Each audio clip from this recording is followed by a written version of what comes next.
coffee growers. Hello, and welcome to the Saladcast on Sunday, the 7th of February, 2021. I'm your host, Dan Train. Joining me today, Zachary Burgess. Another snow day podcast. And indeed, Robert Kemp. There's snizzle, my dizzle. There is snizzle. There's a lot of snizzle, in fairness. It's a... More than last time, certainly. Yeah. It's a veritable pile of snizzle. There's multiple snowmen out front. Really? Multiple. One of them looks like a wedding cake, in fairness. It's like all the layers are flat. It's like they're not really round ball shapes. Right, cake shapes instead. Yeah. Everyone's been watching too much Bake Off, apparently. We thought we'd just make a snow cake. You've got your own walled off garden. Is there enough snow to make your own in there? You know what? There might be, actually. Probably not a massive one, but like a little diddy fella. Yep, snowman midgets. I suppose they're all kind of midgets. I'm sure there are some giants. Crossing and snowmen comparable to real human size. I mean, I could have just called them real humans exist in Animal Crossing. I could have just called them child snowmen. That would probably been less offensive. It's probably easier to make one in your back garden than it is to make one in Animal Crossing. Well, unless you know the technique. Yeah, easier to make one of a specific size, maybe. Ideas specification snowman. So is this supposed to be the Beast from the East Mark II? I mean, that was crazy 2 years ago, wasn't it? Was it only two years ago? Yeah. I think it's not as crazy as I do remember one time where it was pretty deep around here anyway, where it was Noam and I went for a wander in it, and it was I had inappropriate footwear. That's all I really remember. I hope it snows loads. It's the perfect time. We don't have to commute through it. Exactly. Yeah, it doesn't bother me none. Yeah. Noam got a shop in yesterday, so she went out and did that, and then nice. So that means absolutely no need to leave the house for a few days. Yeah, completely stocked up. Snowed in, but not quite, because you can still go outside.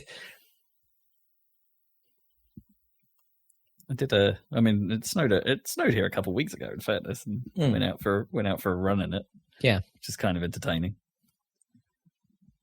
I mean, you're not going to have a good run, but the novelty's effective. It's all right as long as it's not ice. If it's true. If it's crunchy snow, you're all right.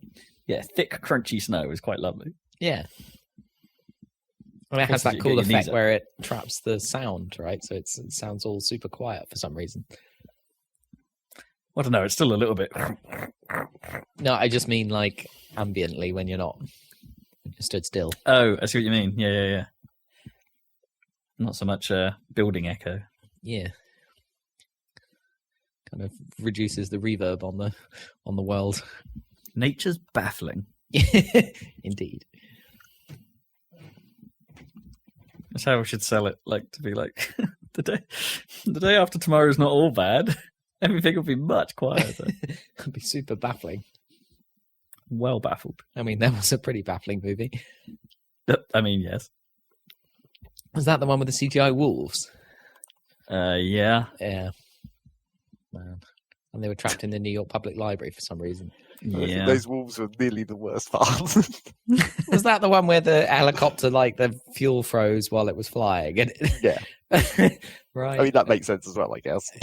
Yeah, I guess. I mean, what temperature does fuel freeze? It's not actually that low, I don't think. Isn't it? So like minus 50 or something. Okay, that's still pretty low. But I guess it would have been colder than that in the film, right? Yeah. It's not a great film, and I quite like my terrible disaster films. Disaster movies. I mean, it's fine, but it's not really a disaster movie. I heard there's a new disaster movie because they're not very common now, are they? Is it called Greenland? Yeah. Yeah, it's supposed to be pretty good. What's that about? Meteors. I don't know. Oh, was it meteors again? Armageddon. I suppose it's been a while since Deep Impact and Armageddon, so they're allowed. Well, I think they're going for a more like they're splitting it up in. It's not just going to be one big impact. They're going to have pre-impacts. The idea, I think, so they're going to have a chance to have like destruction that you can actually live through. So that's going to be some part of the movie. So it's not just like instant. It's not just like a whole bunch of like social commentary and then the film just ends. And then the film ends because everyone dies. There's not going to be the actual disaster continuing to happen during the film. Right. What was the film where is it Armageddon where a small piece of it randomly breaks off and destroys Paris? Yeah. Yeah. Because they needed to have something that's blow sort up. of the same concept.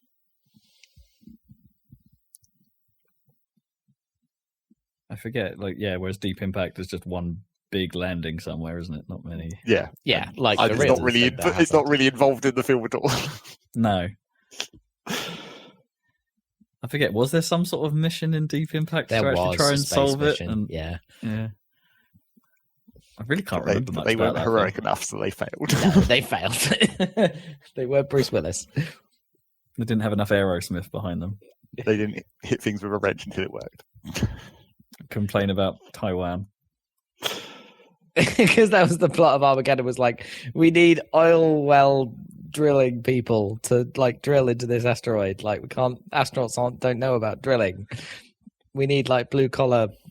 That was the point, right? And Bruce Willis was like I mean, that's fine. Like, it's probably technically true, but like, you also probably want a higher proportion of astronauts as well. Yeah. You can't just only send the oil drilling dudes. There was like one astronaut, wasn't Yeah. there? Like, and well, no, there was one American and one Russian, wasn't there? And that was the entire professional. You probably realistically outfit. only need like one guy who knows the drilling. Yeah. Oh man. But then you wouldn't have Steve Buscemi in space. Because he's real useful. Yeah, he's in it. And what's his face? Batman's in it. Christian Bale. No. Oh, the new Pick one. a different Batman. Batfleck. Batfleck, yeah. I think Batfleck's in it. Yeah. And Liv Tyler, presumably because Aerosmith. Yep. All of that. Although I still like Armageddon quite a bit. It's a stupid film, but I do like it. Liv Tyler, I always remember there's an interview with her after Lord of the Rings, and she was talking about Steve Tyler, her dad, and saying to her, "Is that you speaking, or that Elvish, or whatever, or that made up language?" And she's like, "Yeah, fuck you, Dad. I'm an actress. Of course, it's me." You went overdubbed in it. Yeah, that's quite funny. I randomly fell into a John DiMaggio hole recently, just like watching videos of him because I multiple reasons, but we started watching the new series of Disenchanted, and he plays Zog in that. But I kind of forget that he also plays Bender. And Marcus Phoenix. yeah, he does a lot, right? Yeah, he's pretty good. Actors, yeah, he's pretty good. He's quite fun as well. He seems like a generally comical guy, so that helps. John DiMaggio. Where have you gone, John DiMaggio? Our nation. Oh no, that's Joe DiMaggio. Sorry.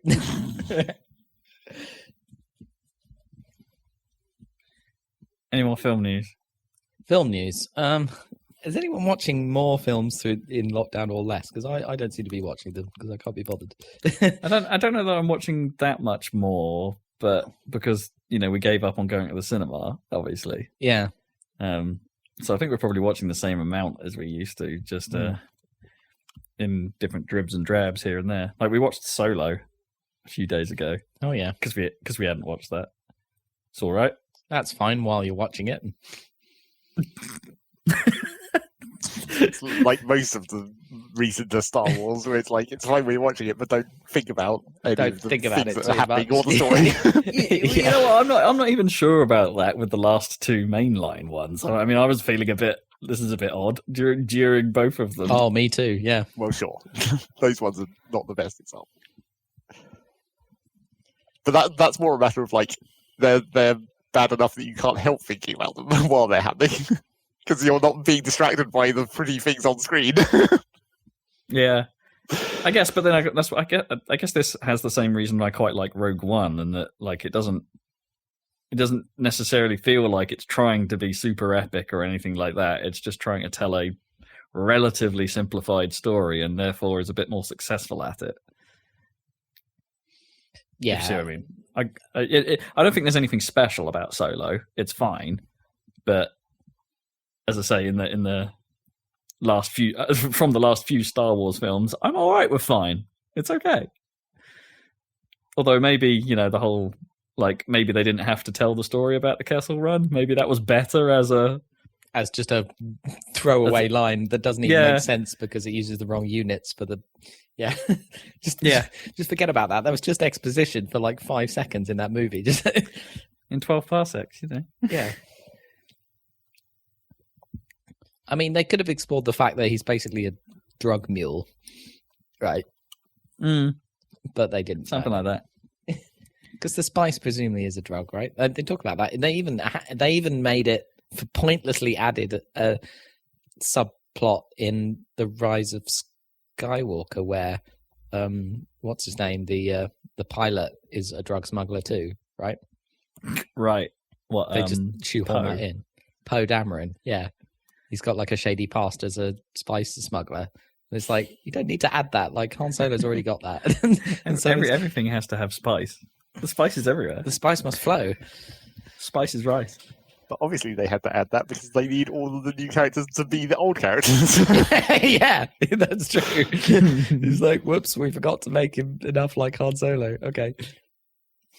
But then the lady that he's friends with from his drug smuggling days is like looks exactly like Tali or whatever. What's her name from Mass Effect with the helmet? Yeah, right. It's like. When I saw a picture of her the other day, the Star Wars character, it made me think of Mass Effect before it made me think of Star Wars. You see, that proves that Tali was a well-written, rounded character that you found her more memorable. And also a distinctive design, right, of alien race that they just ripped off. Not that the Quarians are very distinctive amongst each other, but No, not between. Well, I don't know if you'd call it that distinctive alien design. It's just like a suit. Yeah, but it's that sort of like cylinder at the front and sort of bladed down the sides helmet design. I guess it's 3 toes. Remember that from a specific scene. I think they're. I mean, she has a smaller number of fingers on her hands as well, right?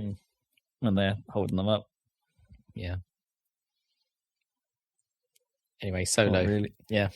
Yeah, Solo's all right. I mean, there were you talk about the whole thing about it's like, oh, don't think about them too much. There were a couple of moments, especially towards the end, where minor spoiler alerts if you haven't seen this, but there are bits where they just sort of. They're walking away from a problem or they're attempting to get away from a problem. And I just couldn't help but think, where are they walking to? There's nothing there.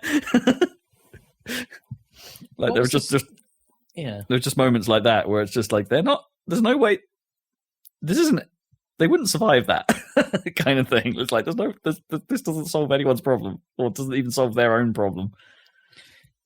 I'm trying to remember dumb stuff from Solo. So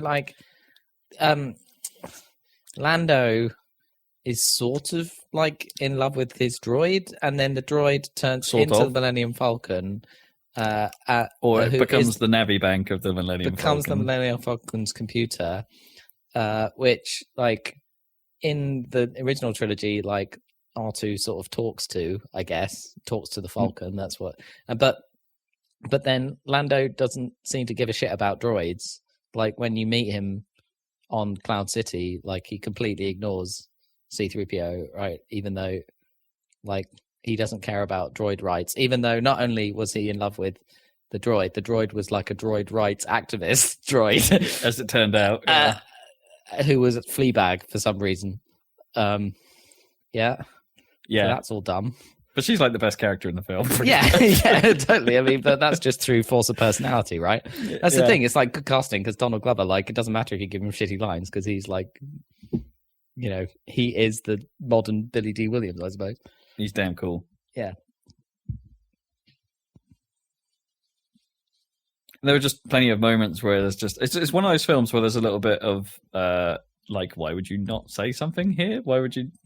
Why are you acting the way you're acting right now? That's kind of odd. Doesn't just moments like that every now and then, and it's which takes me out of it a bit. Where, you know, if I'm questioning the humanity of people to a certain extent, it's like no one would do that.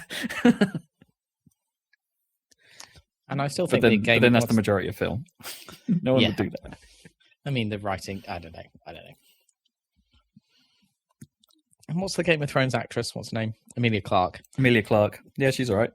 She's all right. I mean, she's very beautiful and charming in interviews and stuff, but I don't think she's an amazing actress. She did quite well at the end. She's passable. She's passable. Yeah. Yeah, passable. I think she fits this role quite well, and I also got her confused with Felicity Jones quite a bit. Oh, right. Is it Felicity Rogue One? Is it Jones? Yeah. But the Rogue One character. Yeah. Because they're pretty similar. And no one thought it was the same actress that played Rey. When we saw a picture of Rogue One, it's like, no. Interchangeable young British actresses, right? Yeah. Not Daisy Ridley. I'm not even sure what colour their hair are because they keep changing them, right? Because what's the real colour? Emilia Clarke's hair is, she's a brunette, but in Game of Thrones she has it bleached white, right? Yeah. But then Daisy Ridley is blonde, is she? I don't know. I have no idea. Anyway, Solo was all right. I enjoyed it. They did a Star Wars train heist. That's fine. Yeah, I mean having, you know, we talked about it last week, but it's like it was quite funny watching that after having played the opening sequence of Jedi, and it's like, oh right, okay, yeah. They kind of both do the same thing.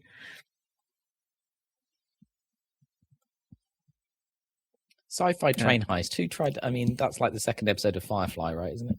Trying to think who else has done that.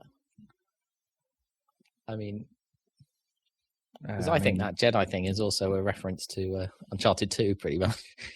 I mean, Firefly, the film. I mean, the Firefly film opens with a chase sequence, but it's not really a train. Yeah.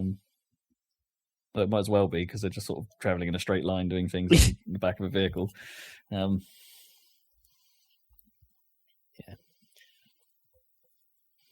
trying to think what else. Oh, we watched The Dig as well. Oh yeah.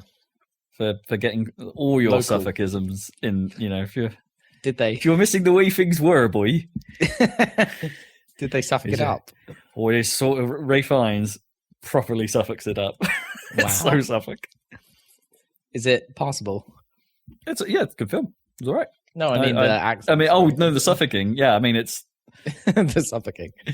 It's yeah. There are bits of it where you're just like, oh my gosh, all my old relatives used to be exactly like that. Yeah, the way they talk, the way they react. It's the lack of reaction in some cases that's the Suffolkism to me. The sort of, that they don't.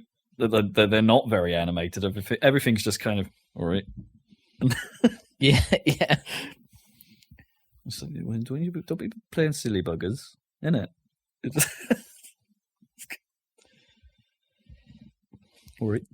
I don't think I can even do a. Obviously, I have some. No, I'm not very good at it, but I don't think I can do one. I mean, there's a bit in it where Ray Fiennes goes, "Good to hell," and I'm like, "Oh yeah, my mum used to do that." I could say roots and shirts. Roots and shirts. Computer.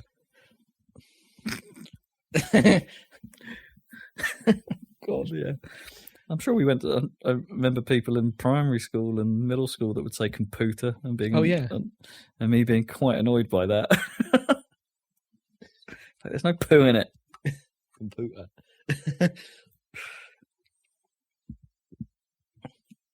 But yeah, that's on Netflix, isn't it? So It is on Check Netflix. that- A check Netflix that out. original.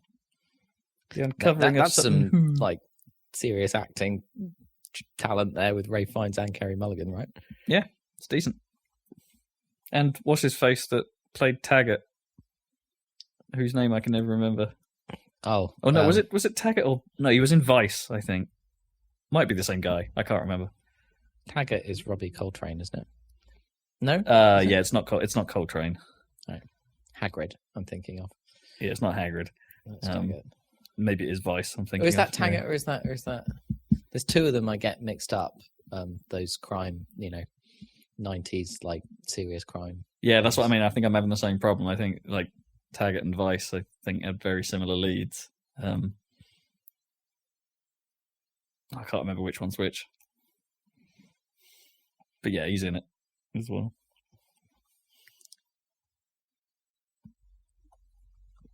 Yeah, all right. What? All right. I think I'm wrong. I think I can't remember who Robbie Coltrane played. Something else. Oh, so he wasn't Taggart either. No. Taggart. Taggart and Baggart. God damn it. Cracker. He was Cracker. Oh, Cracker. Yes, he definitely was. Yeah. Taggart was another guy, but he must be too old, right? I don't know. I can't remember. Yeah, Taggart is very much not the person I was thinking of. I get confused between Cracker and Taggart, which I think is understandable. I'm just trying to find it. No. I think that's done. What have you been watching, Zach? YouTube. What's good on YouTube these days? All Not I get much. I accidentally watched like one video of a old like 1960s diesel locomotive starting its engine, and now that's all I get on my feed. Is Class 37 locomotive starting from 1992.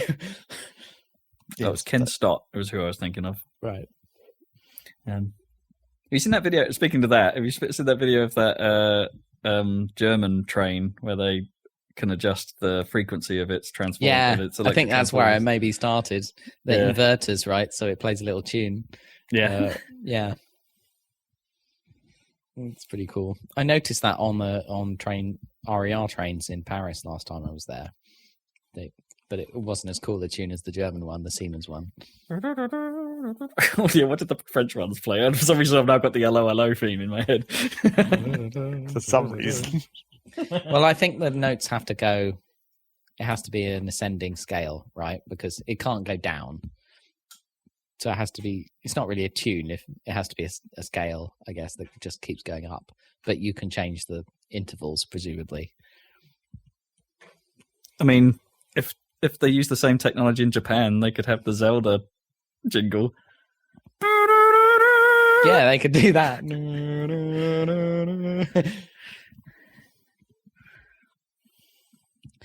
We've got like a music Slack channel at work, and someone gets picked every week this year to, put a link to an album, and Laura who was organising it, she put this album in this week, which I'd never heard of, which is like music made especially for plants in the 70s. And it was meant, you could only get a copy of this record if you bought plants from this shop in Los Angeles, and then you had to play it to the plants. And it was made with a bunch of early synthesizers, Moogs and stuff. And I was listening to it, and the fifth track is literally Zelda's Lullaby. And I looked it up, and like Koji Kondo's like, yeah, I was listening to this when I did Really? this. Yeah. That's amazing. It's almost the same tune, or it starts the same. That's bonkers. It's called Mother Earth's Plantasia by Mort Garson. It's on Spotify. So I recommend it's good as well. Otherwise, she wouldn't have recommended it. But I was like listening away. I was like, and the track's called Concerto for Philodendron and Pothos or Pothos. Presumably, those are plants. I mean, something ending in dendron definitely sounds planty. But that's where Zelda's Lullaby came from. Ridiculous. Well done, Mort. Nice one, Mort. Nice one, Mort.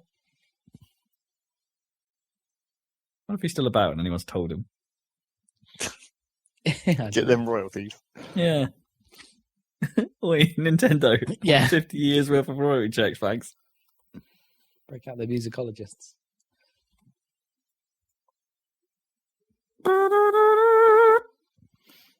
I'll be on there somewhere.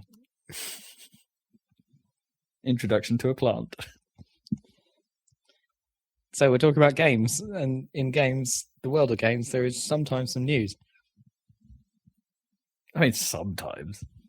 Not much recently. What about this week? I mean, there's not much real video game news, but there's like not video game news. There's video game retail store news. Oh yeah, the madness over the GameStop stock, right? Which we haven't talked about because it's all happened over the past 2 weeks. Is that right? Week and a bit, yeah. The stonk, as it's being stonks. What is that about? Why is it called stonking? Oh no, it's just a joke. It's just stock. Meme. It's just a meme way of saying stock. Oh, okay. Yeah, it's mostly. Why? Who even knows why the stonks meme existed in the first place? Like that's a real old. It's like several years. Yeah, a lot of these are old memes, right? There are some new memes from this, but a lot of them are just old memes, right? Well, I mean, yes, but that stonks one in particular, because that's just like a generic meme. It's not specific to any like this event or any other event. I don't think. I think it was just like a generic. What, the stupid stonk dance thing? No, the original image meme with the guy with the weird face and neck. That's the only way I can describe it. Yeah. That's most memes. Yes, that's also true. So, yeah, anyone want to have a go at describing what happened? I'm sure a lot of people already know. So, yeah, I mean, the news covered it relatively well, actually. Fair play to them. I ended up waiting up and wait for the end of an episode of Newsnight because they were covering it. Did they explain it? Not as well as I liked, honestly. No. They explained the basics, but not the full picture. So anyway, what happened is a little Reddit channel called Wall Street Bets decided to get their crew together, and all these quote unquote little guy investors, which still means dudes with quite a bit of money to spare. Yeah. I mean, quite a lot of money to spare, but quite Americans. A lot of them. Americans. Yeah. Buying stock in GameStop. Now, why would they do such a thing? Well, because how the stock market works, if lots of people buy it all at once, it drives the price up. That's how stocks in economy works. The more people buy, the higher the stock is. And then, well, to a certain extent. But they were doing it because they were aware there's a whole load of big guy, I suppose, quote unquote, big guy investors and hedge funds that were shorting against GameStop. Now, shorting is kind of an annoying process that I really don't think should exist, honestly, because it's super dodgy sounding. But it did make for a good film, The Big Short, about the whole house market crash. I recommend you watch that. But yeah, you're effectively betting against a company, so it's like playing the stock market, except you want the bad result. It's weird how it works. It's like you buy the stock. No, you'd get lent the stock from a broker, which you then immediately sell, but you're obliged to buy back that stock at some later date to give back to the broker. So the idea is you borrow it and sell it high, wait for the price to go down, and then buy it low and give it back to the broker. Hence, you've made a profit. Yeah. So it's kind of dodgy, but I guess thanks to contract law, anything's possible, right? So I mean, it kind of makes sense, right? As long as you buy the stock and give it back to the broker, you're good. And because you have to pay when you borrow. It's like borrowing money, right? When you borrow the stock, you have to pay the broker or the person who owns the stock in the first place. You have to pay them interest. It's not very much, but you have to put. The longer you hold it, so you want to buy it. No, sorry, you want to borrow it. You want the stock to go down quickly so you can sell it and give it back without having paid much interest and pocket the difference. Yep, completely that. Which was again. If you watch The Big Short, that's kind of the big thing, is that they spend quite a long time waiting for the house marking crash that they predict. And that's the drama of that film. During which time they have to pay interest, and the owner of the stock can ask for it back at any time, right? Because of course, I think so. Yeah. I think that's how that works. So anyway, a lot of people trying to do that, and of course, the internet got wind of that. As they do, and thought, well, we can make these guys suffer a bit by making the stock go super high. Therefore, they're not going to be able to short it in such a short time frame, I guess. Therefore, are paying a lot more interest on it. I mean, two things with that. One, the internet. Two, shows how kind of busted that whole process kind of is, if it can be manipulated to that degree. If a whole load of people just buy a stock and it just goes sky high. I mean, we're not talking tiny rises here. It's like, this is like was it like 1,000% or something ridiculous like that increase? Yeah, it was. Was it that high? But it was very high because it was the stock was only like $20 or something originally. It went up to like 350, didn't it? Yeah, I think it got close to 400 or 500 at one point. But the problem that you're running into at this point, which is why it's like become a more serious problem, is like you literally said you can manipulate it, which you're not allowed to do. There's you're not quite allowed... a lot of rules about manipulation of the stock market. Yeah, but you're not allowed to manipulate in a coordinated way. Yeah. But their argument on Reddit is they were just buying stock because they like GameStop. It's just a bunch of memes, right? And we just like GameStop because so originally, when this first started, the investing in GameStop and Wall Street bets, it was actually a while ago, like months ago. Maybe and it seemed to start be of December. Pretty legit. Basically. Yeah, it was legit. They were literally saying like they noticed that the hedge funds had shorted the stock, which were betting against GameStop, but it actually drives it down, like in a way like that. It's bad for the company if their stock is shorted, right? Sure. But they looked at it and they were like, well, I know, like, because presumably the hedge funds are saying, well, GameStop is obviously doomed. Like the new consoles is mostly going digital, Game Pass. Like no one's going to go to fix. This is the next blockbuster. It's no, it's clearly going to fail. So they shorted it, and then the Reddit people were like, well, actually, if you look at the fundamentals, they're not doing that badly, and they could pivot to digital.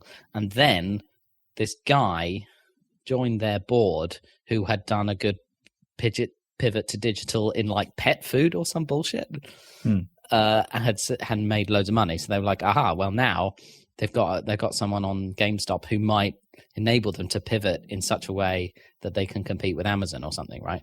Because the hedge funds think that GameStop is doomed and Amazon will win, which they're probably right. But anyway, they were just saying it's undervalued at $18, right? It's probably worth $30, right? Or something like that, 25. So they were investing under that point of view.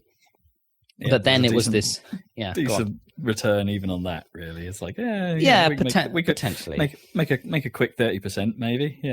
Yeah. Well, I think they were thinking a bit more long term. Like they were thinking, well, it could be true that it is worth a bit more than it currently is, right? Obviously, not 1,000 times more, but then the short squeeze thing is like what I didn't understand is you borrow the share from someone. And then you sell it, and then you're waiting and you're paying interest to the person you borrowed it from, right? But the person who bought it off you, as far as they're concerned, they own it, right? Which is true. Correct, yeah. They can lend it out to someone else who can then sell it and pay interest. And you can have a chain so that more of the stock is shorted than actually exists. Right, I can see. So Yeah. that the share of the GameStop total stock that was shorted was 140%. Yeah, And- okay. And then if you buy and hold the stock and you refuse to sell it, they can't get it back, and so they have to pay interest forever, right? And that's what drives the price up. So their idea of the Reddit army was like, if we just buy it and hold it, there's basically no limit to the amount of money you could charge the hedge funds to get it back, so they can give it back to the person they borrowed it off. So that was the idea. It was like the supply of the stock went down to nothing. So that's what made it skyrocket, is like no one was selling. So therefore the demand was high and they couldn't cover their positions, the hedge funds, because no one was selling. So that's what made it go up. What made it come back down again, I'm not quite sure. Is whether, like, because the other thing is, it's like, was it the little guys holding the stock that was driving the price up, or was it that other hedge funds noticed and were doing the same thing? Yeah, right. there's a bit And of that. it was basically a war between these hedge funds. Because the thing about the shorting is, if you borrow and then sell, you wait for it to go down, and it could go down to zero, and then you make lots of money, quite a lot of money. Like, say it was at 30 and it went down to 0 or 1, then you made $29. But the problem is, it could go up infinitely. So your potential losses, because there's no cap, right? Yep. Like, either it could be worth 0, or it could be worth astronomical amount of money. So theoretically there's no limit to your potential losses if you short it. So that was what they were trying to. But I think, these small investors, like, it's fair enough if you put in 100 quid, if you put in a decent amount of money, and then you could have sold and made a lot, and then it's like, and then the supply clears out, and then it also balances out, and then they bit. cover it, and then they cover it, and so that's what happened. And so, because all the people on the forum were like, just hold forever, diamond hands. That was the meme. Have you seen that, diamond hands? No. Oh, that's their thing. Is like, if you're holding the stock, and you sell as soon as you think it's going to go down, then it's like you're holding the thing in your hands. But if you sell when it gets hot, then you've got paper hands and you'll burn up. But if you just hold forever, you've got hands made of diamonds.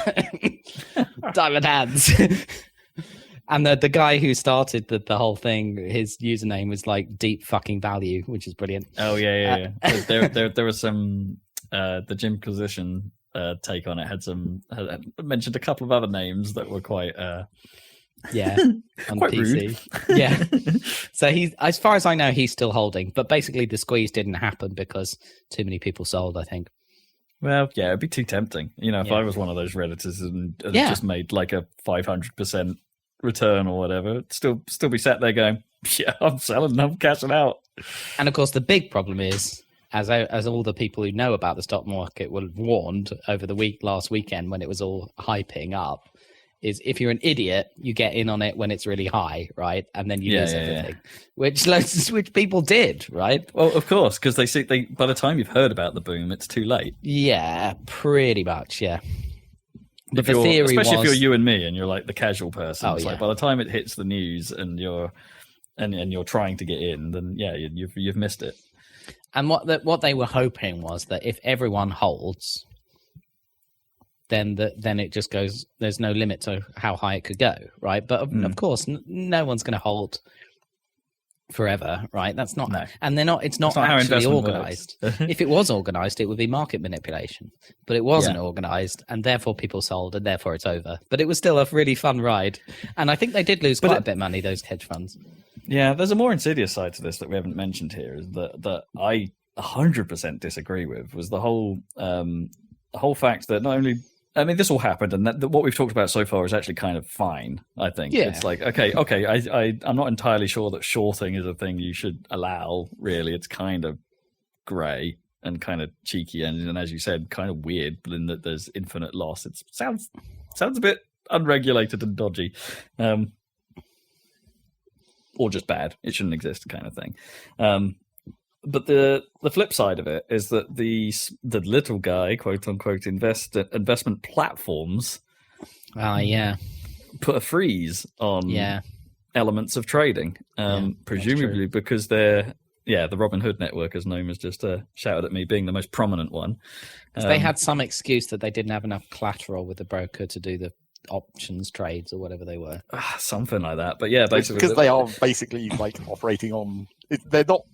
It's not the same system as the shorting, but it's sort of the same concept. Like they are a middleman, and therefore they have their own like capital reserves, and they don't have infinite money.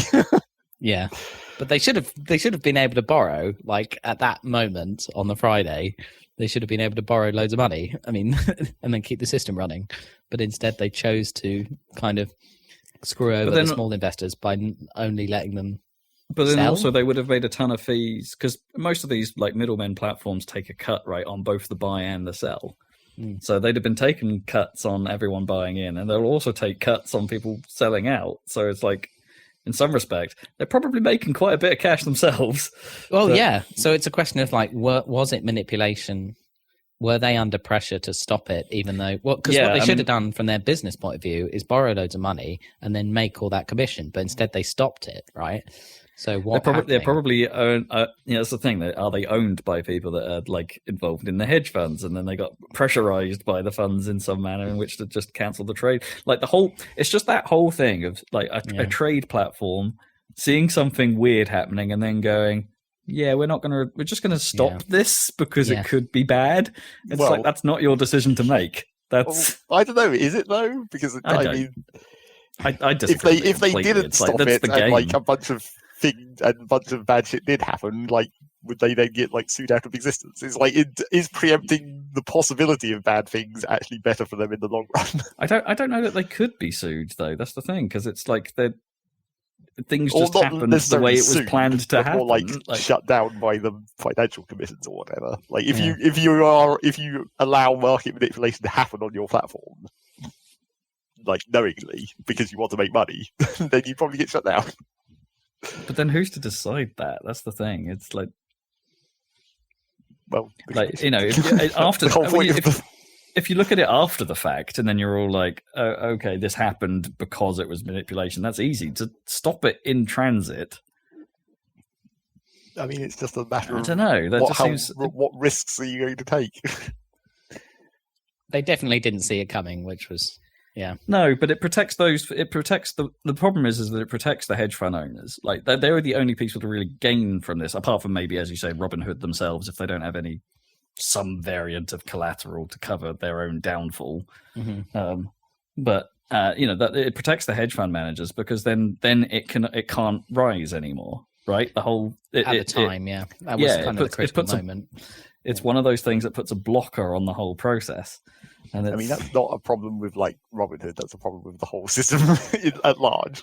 That it takes so much, like, because the whole point of the middlemans is that it like removes the need to be like accredited investors and all that stuff that you actually need to be able to just to be able to actually do market. It. Yeah. So the whole point of this is that like they've created a system to allow you some access as a normal human being, but like it's not unlimited. Even though it's more than you had before, you still don't have full access. No, I see what you mean. That's a very good point, actually. Yeah, because so I guess Robinhood are acting as your proxy or accredited investor, I guess, broker, in some way, and they have full control, I suppose. Like in the end, they're the ones that can theoretically make the decision about. Yeah. But that doesn't mean there isn't something dodgy happening. No, 100%. But there's no way to know. It's like the problem. I mean, that makes more sense in the sense that they could do that move and it's technically legal. Yeah. Well, I mean, it's all in their terms of service. They could totally shut you off at any time for any reason. Yeah, that's absolutely. But it doesn't mean that it's not incredibly dodgy looking. It's. I mean, the dumbest thing was like. I do agree with the Jimquisition standpoint on this one, and it's like he explains it in his usual over the top manner, but it is ultimately rich people protecting rich people, and it's.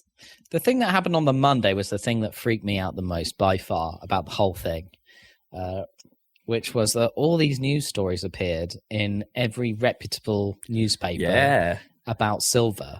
And if you went, all you had to do was go on Wall Street Bets, and no one was talking about silver. It was literally fake news. I mean, some of it was real, but like the hedge funds, I think it looked like the hedge funds had pushed up silver to make it look like all the Redditors had changed, tack, and now they were interested in silver. And then they managed to get it into every single news publication. Oh, Redditors are bored with GameStop. Now they're interested in silver. And it's like, silver? That's stupid. There's infinite supply of bloody silver. It's not like GameStop at all. And all there was on Wall Street Bets were like, this silver is bullshit, right? This is just a story been planted by these powerful people. And the fact that it was in every newspaper, and the BBC, like everyone that you'd normally trust, and they just picked up this story and it was total shit, is like, that's the most shocking thing. Yeah, it is. You're not wrong. After all that Trump stuff about fake news, and then this is clearly literally fake news, all you had to do was go on Reddit. You could see that no one, like I was on there on the weekend, no one said anything about silver. And I'm working for London Metal Exchange. Anyway. I wonder if they turned around and were just like, sorry, what? Yeah. What's going on? It's so stupid. And I think, yeah, who was telling me, but it's like a lot of these newspapers are pretty lazy, and they just take something off the Associated Press news feed and like just reword it and put it out. They absolutely do. And the I've seen newsroom software. It does that. Yeah, and the hedge funds can easily put a story into the AP feed, I'm sure. Like, it must be so easy to manipulate the world media if you just have to bribe one guy with access to it, right? Yeah, it's crazy. Anyway, depressing. But hey, GameStop's probably not 100%. Yeah. Well, the takeaway from this is, I don't think GameStop are 100% doomed, but the bricks and mortar store probably still doomed. That's probably still accurate. Yeah, the funny thing about all of this is it doesn't really have anything to do with GameStop. No. They're probably ultimately doomed, but I mean, who knows? Maybe they'll pivot to digital. There's still a possibility. That's what I mean. I don't think they'll be. They already do have a digital front in the same way that Game does. Game in the UK is still doing all right, or even if the bricks and mortar stores have gone away. It's weird, isn't it? Wait, which way round is it? Is it that Game still exists, right? And it was Game Station they shut down because the two merged and they both had brick and mortar stores kind of right next to each other in most towns. Right, yeah. Was it that way? Yeah, something like that. So Game is the one that survived. But I never see, like, if you go for like those Eurogame or whatever, or if you go to a website which is like, where's the PS5 stock? I never see Game listed as one of the options. It's always like Amazon, Smith's Toys some reason. Game definitely, yeah. Smith's Toys are actually fairly decent for video games, as it turns out. That's where I got my PS4 from when Spider-Man came out. Is Game listed then? Yeah. Yeah, Game was definitely involved in the whole next-gen rollout. As was Argos, of all things. Yeah. I got mine from Argos, my PS4. Argus. The sort of problem I think that most of the retailers have, like you referenced Amazon earlier, is that pretty much all the other retailers do struggle to be competitive with Amazon somehow. Yeah. Like, just the pricing of their stock is always almost universally slightly higher than Amazon, and they've got to solve that problem if they want to survive somehow.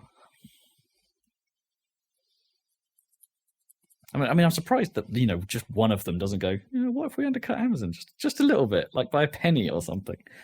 I don't know. I don't think a penny's enough to draw people in. That's trouble. I mean, with games, it will just be digital distribution, so you'll have Game Pass or you buy directly off the Xbox or PlayStation store, right? To an extent, except I still think digital distributions kind of sucks on the consoles. It's like Steam is fine, and I actually kind of am coming around to the whole Epic Store thing. They actually seem like a fairly decent operation in terms of value for money for the consumer, but the console stores are not good value for money, apart from stuff you get on PlayStation Plus or stuff you get on Game Pass or things like that. They're still not. That's true. But maybe that's the whole point. Like, people look at them and only look at them, and then they're all right, but they're not competitive price-wise. You're still better off getting a physical copy most of the time. Or worst, going to CD keys and getting a download key off that, which is, a whole nother dodgy area. Grey markets kind of thing. But hey, you're going to save money if you find stuff on there. Guaranteed.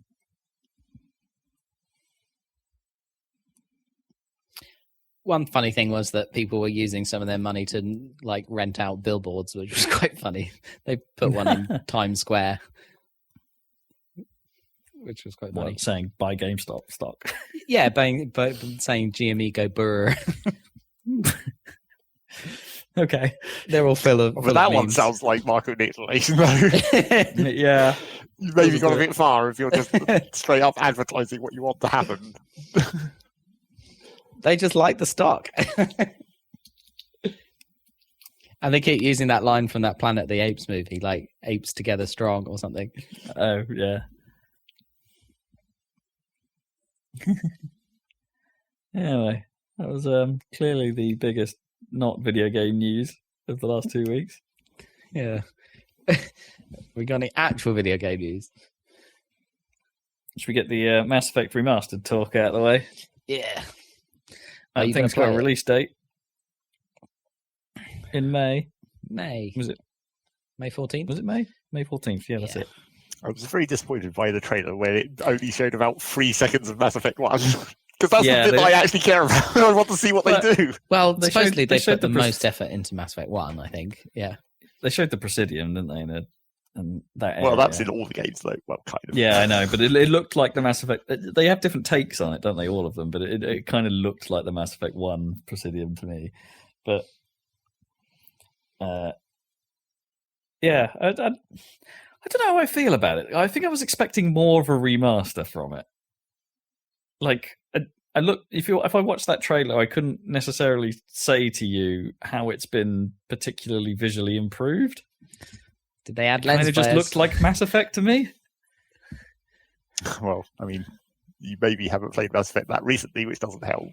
No, I guess, but it wasn't. They were never terrible looking games anyway. They weren't the best example of Unreal Engine 3, but they weren't awful. No, I mean, one would be the most dodgy looking, of course, but yeah, sure. 2 looks pretty good, and 3 definitely looked pretty nice. I mean, one has the problems with things like the way the planets looked and things when you landed and were doing the Mako stuff, and it's spiky terrain and not very well shaded terrain and all that kind of stuff. Like its lighting engine wasn't quite there, but the crafted areas were fine. Like stylistic, the style carried it. But I'm looking at that and I'm looking at all these shots and things like that, and I don't see the improvement particularly. Yeah, it's going to have a 4K presentation, but the existing PC versions can probably run just fine. If you wanted to go up to 4K, maybe they'll probably have done maybe some UI things here and there to clean up bitmaps if they're using those. But as I think we've said before, we just have to hope that they've actually done some UI work to the menus and shit, especially Mass Effect 1. Get rid of those pointless lists that are completely useless to actually navigate. I mean, that's the stuff that's actually interesting, right? What have they done on that front? But I don't. We haven't seen any of that, so I'm not convinced. I'm probably thinking they wouldn't have changed any of it. Yeah, it's seeming like a lazy port. It is. It is feeling a bit lazy. There was the interesting thing about one of the DLCs from Mass Effect 1 not being able to be part of the package, though, because they've apparently lost the source code for it. So if you're a fan of Pinnacle Station, you're screwed. It won't be there. That's a shame. It's the only one, apparently. You've got the entirety of the rest of the DLC from the series, but all the Shadow Broker stuff. Yeah, all of that should be there. All of the all-important Prothean extras are in the end of Mass Effect 3. Was it Mass Effect 3 that had the Prothean stuff? Yeah. Yeah, the Prothean teammate, didn't you? That was a kind of a big deal. Mm. And then you can finish it all off with a party on the Citadel. You can do all of that.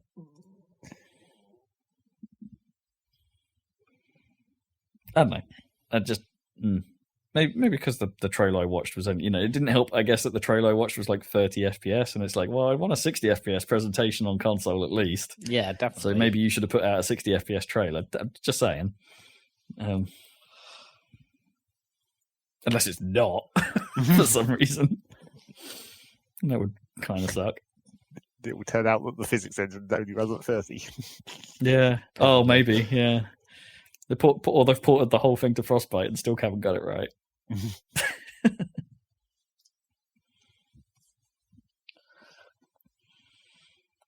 Yeah, Mass Effect. Neither of you dipping? Well, I wasn't playing Mass Effect 2 that long ago, to be honest. But it would be nice to have it, just conveniently on console. Yeah, I know.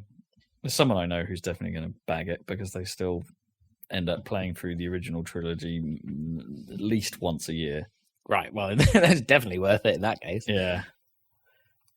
How can you play the trilogy through once a year? Surely that takes... It's quite a lot, isn't it? 100 hours or something. So. Yeah, but they do. I mean, maybe once you play it that much, you don't necessarily do all the side stuff. True. Maybe you can trim it down a bit. The Cerberus stuff in the first game is kind of weird, isn't it? You have to kind of try and find those, like, sandworm type things or whatever. Oh, sure. But there's like 3 or 4 hours of stuff you can do just on the Citadel at the start of the game. Oh, yeah.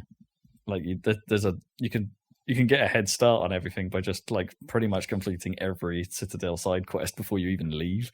Mm. It's probably a decent way to streamline all of that if you played it that much. Yeah, you know where to go exactly in what order. Yeah. What are the jellyfish monk guy? Hanar, is that right? And then who's the big elephant guy with the no emotions? Elcor? Elcor, yeah. Is that it? And there's the like Elcor detective series or whatever. Police cop series, isn't there? Do you remember that? Where he's like a dashing, action-packed detective, but he's an Elcor. They just stand there. We've never seen them move. Yeah, exactly. But they're a bit like AK, aren't they? And that from KOTOR, and that they have, because they have no emotion in their vocals. It's like they have to describe what they're saying before they say it. Yeah, like that HK series droid. Yeah, HK. Dismissive rebuke.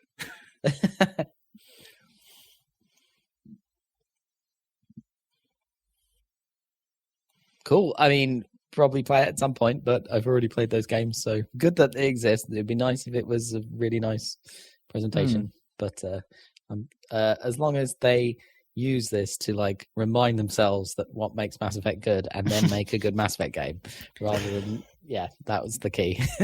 You could argue that didn't work for 343 though when they put out Master Chief, because then they still made Halo 5's campaign. Yeah, that's true. which wasn't great. That's true. Yeah, and I don't hold out that much hope for Infinite on the strength of that demo, not because of the graphics, but because of just the tone. I don't know. Well, I mean, it was a tiny slice. You couldn't really that's true. grab anything from it on that front. I mean, that's a whole other thing I'll talk a little bit about later, but I think Microsoft have a problem on their hands with their IPs that they've taken over themselves in general. Like I brought up Marcus Phoenix earlier because I've been thinking about Gears again. Yeah. And it's just, that's something that's not quite been the same since Epic gave it to Microsoft. No, they're not the best stewards of existing franchises, are they? No. 343 are kind of yet to really prove themselves. I mean, they've done a great job remastering, I reckon, like with the Master Chief Collection. That's great. And the Halo 2 in particular, the treatment of that is really good. Is pretty good, but it's it's based on Bungie's game. Yeah, can't take that away from them. And like it's really nice. That was really fun playing through Halo 2. I liked it. I don't know.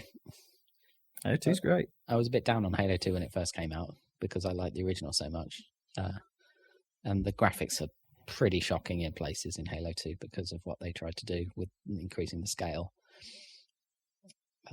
but that's all fixed, so it's great. It's great. What else we got? Biomutant, which is a game I've vaguely had my eye on for a very long time because it sounds kind of cool. Finally got a release date as well.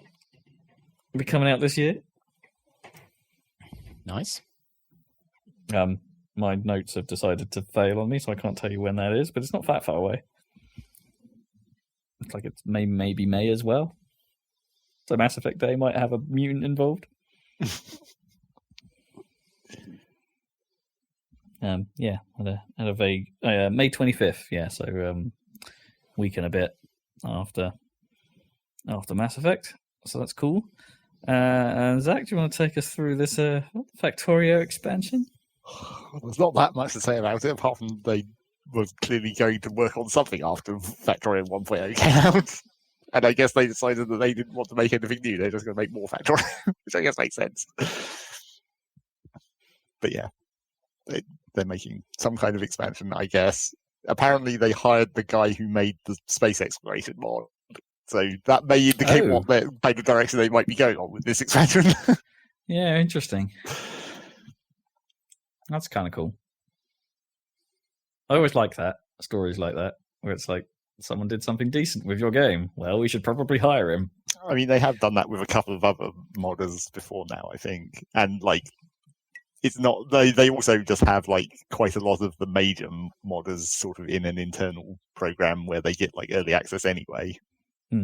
Like Bob of Bob's Mods fame. He's been in that for quite a long time. So, and sometimes those modders in that internal program, like, help fix things in the code as well. It goes both ways. Like there's been actual patches based on, but like there's been patches to things that aren't even used in 1.0 because they're used in mods, basically. Like old features that are only still in the game for the mods get patched because the mod makers work on the actual code of the game as well. That's interesting. Those what? So there are literally old features that are turned off normally that the modders can choose to turn on. Yeah, that's interesting. That's kind of cool. So yeah, I mean, who knows how long it will take them to actually put this thing out, considering how long it took them to get to 1.0. After how many years has it been on this podcast where I kept saying it should come out this year, and then it never did until last year? At least 3. Yeah. And actually, I'm kind of disappointed that they've said that they're done with, you know, version 1 or 1.1 as it is now. They said that they're done with that because there was meant to be a rework of the fluid physics, but that got scrapped apparently, which is disappointing because the fluid physics have always been kind of jank in Factorio. But it probably doesn't matter much in vanilla Factorio. That's mostly a thing for like when you get deep into mods that use a lot of fluids. It's like, yeah, this whole system is kind of broken. Good news, Factorio fans. Well, there will be more Factorio. Yeah, although in some ways I might have liked, you know, them to make a new game and see what happened. Well, you never know. They're probably like while Factorio expansion is probably being worked on, they must be potentially. I think it would be unusual if they weren't already starting to do like some thought processes or some pre-production on maybe a Factorio 2 or. You know, unless Factorio is it, and we're going to do something completely different. Well, I mean, in their blog post, they did mention like, here's the things that we could have worked on, and one of the options was like Factorio 2 as a sequel. But they were like, no, we now that we've finally made this whole engine and like made it this good, we want to continue to use this engine and not just make an entire new game from scratch. Which, I mean, technically you could make Factorio 2 in Factorio 1's engine. That's fine. But then it wouldn't really feel like a new game. That would just might as well be an expansion. That'd be the problem. It's like normally you'd go down that road, and with the approach they've taken, if like there were fundamental problems in Factorio's engine that they knew about and can only really be solved with a dramatic rewrite. But they've kind of already been doing that over this process, I guess. Yeah. So yes. Maybe they're bored. I think the most likely outcome will just be some kind of like actual built-in actual engine version of space exploration. Maybe they did seem to imply in the blog post that they wanted to do like, you know, not just what mods can do, like not just more content built into Factorio, but like actual new systems and stuff. Because all space exploration, for as fancy as it is still only a mod that uses the Factorio engine. So there are certain limits to its capabilities. Sure, and also, I guess. I mean, how is it for? I guess we won't know this, but maybe like it's just a pure question of like the sales actually stopped. Like the early access program did its thing, and most of the people that are playing it now, maybe they bought in during early access as opposed to the release. So now they actually need to do something that's they're calling it an expansion, which makes me think that it's going to be a paid for thing. It's no longer just a 1.2 confirmed. So money runs out eventually. Because in that blog post they also did mention like we could have done free updates forever like Terraria or whatever, but their market is slightly different. Yeah, I think it's fair to say Factorio probably has up their market. Yeah, I think they probably sold most of what they're going to ever sell.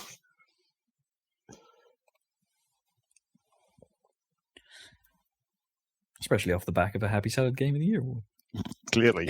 Driving potentially up to 70 sales.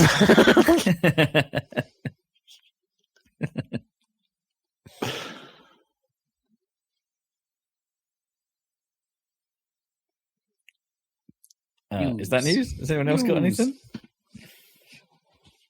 Not much. There's just the God of War's got a PS5 patch. That's good. Although no one can buy a PS5 because there's no stock, so irrelevant. Yeah, I still see things on my Twitter every now and then, like admittedly most of them American, being like, Walmart's going to put some stock up in 5 minutes time, and it's like, well, good luck people watching Twitter, I suppose. It's a bit last minute. Yeah. Last 5 minutes, in fact. But I want to know when there will be normal supply, but maybe there never will be. Because even like the Switch runs out. Like I've had a Switch for years and it still runs out of stock, doesn't it? Yeah, it still does periodically. But yeah, Switch was out of stock for a long time. Though, yeah, that's true. At launch. I was quite lucky to get in there. Yeah. Although, how far are we in now? We're 2 or 3 months into the new console cycle, aren't we? So yeah, normally this would be the period where it'd start easing up a bit. I think demand for chips worldwide is super high, computer chips, because everyone's stuck indoors and they all want the demand for devices in general is high, and apparently the semiconductor foundries are just running at capacity. It takes quite a while to spin up new chip fabrication ability. Yep, fair enough. You still can't buy any graphics cards, can you?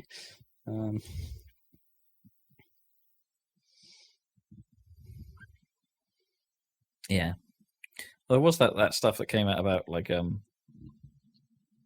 was it Control Ultimate Edition's like ray tracing update and things like that for consoles.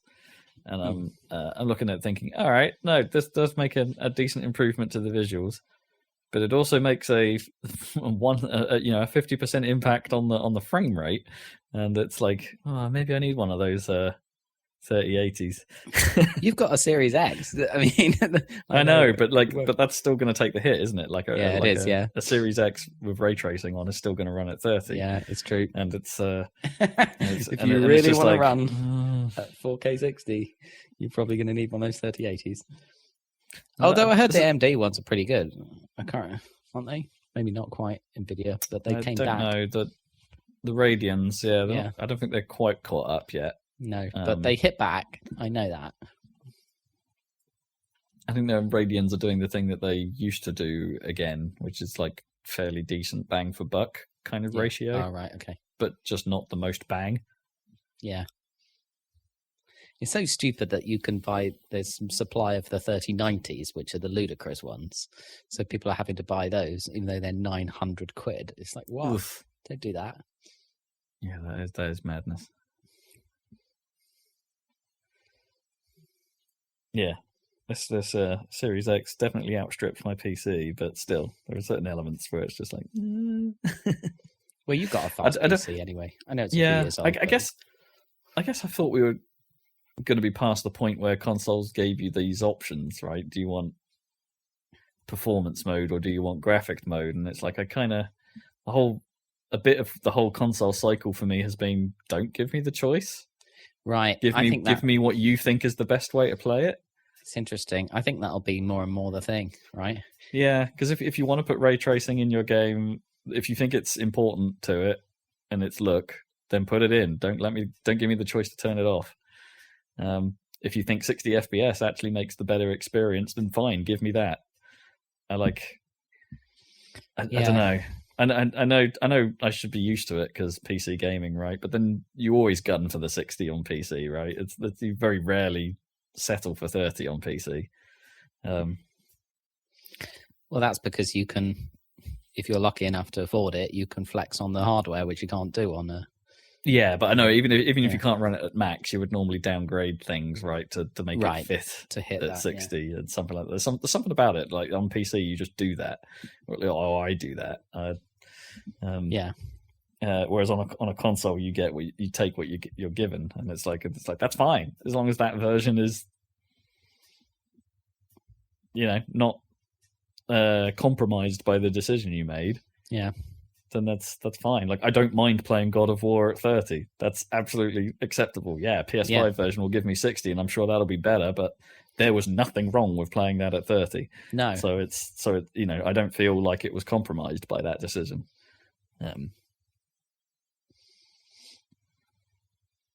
So yeah, I kind of hope that goes away, but it might not because of Series S. Yeah, Series S might be right in the way of that.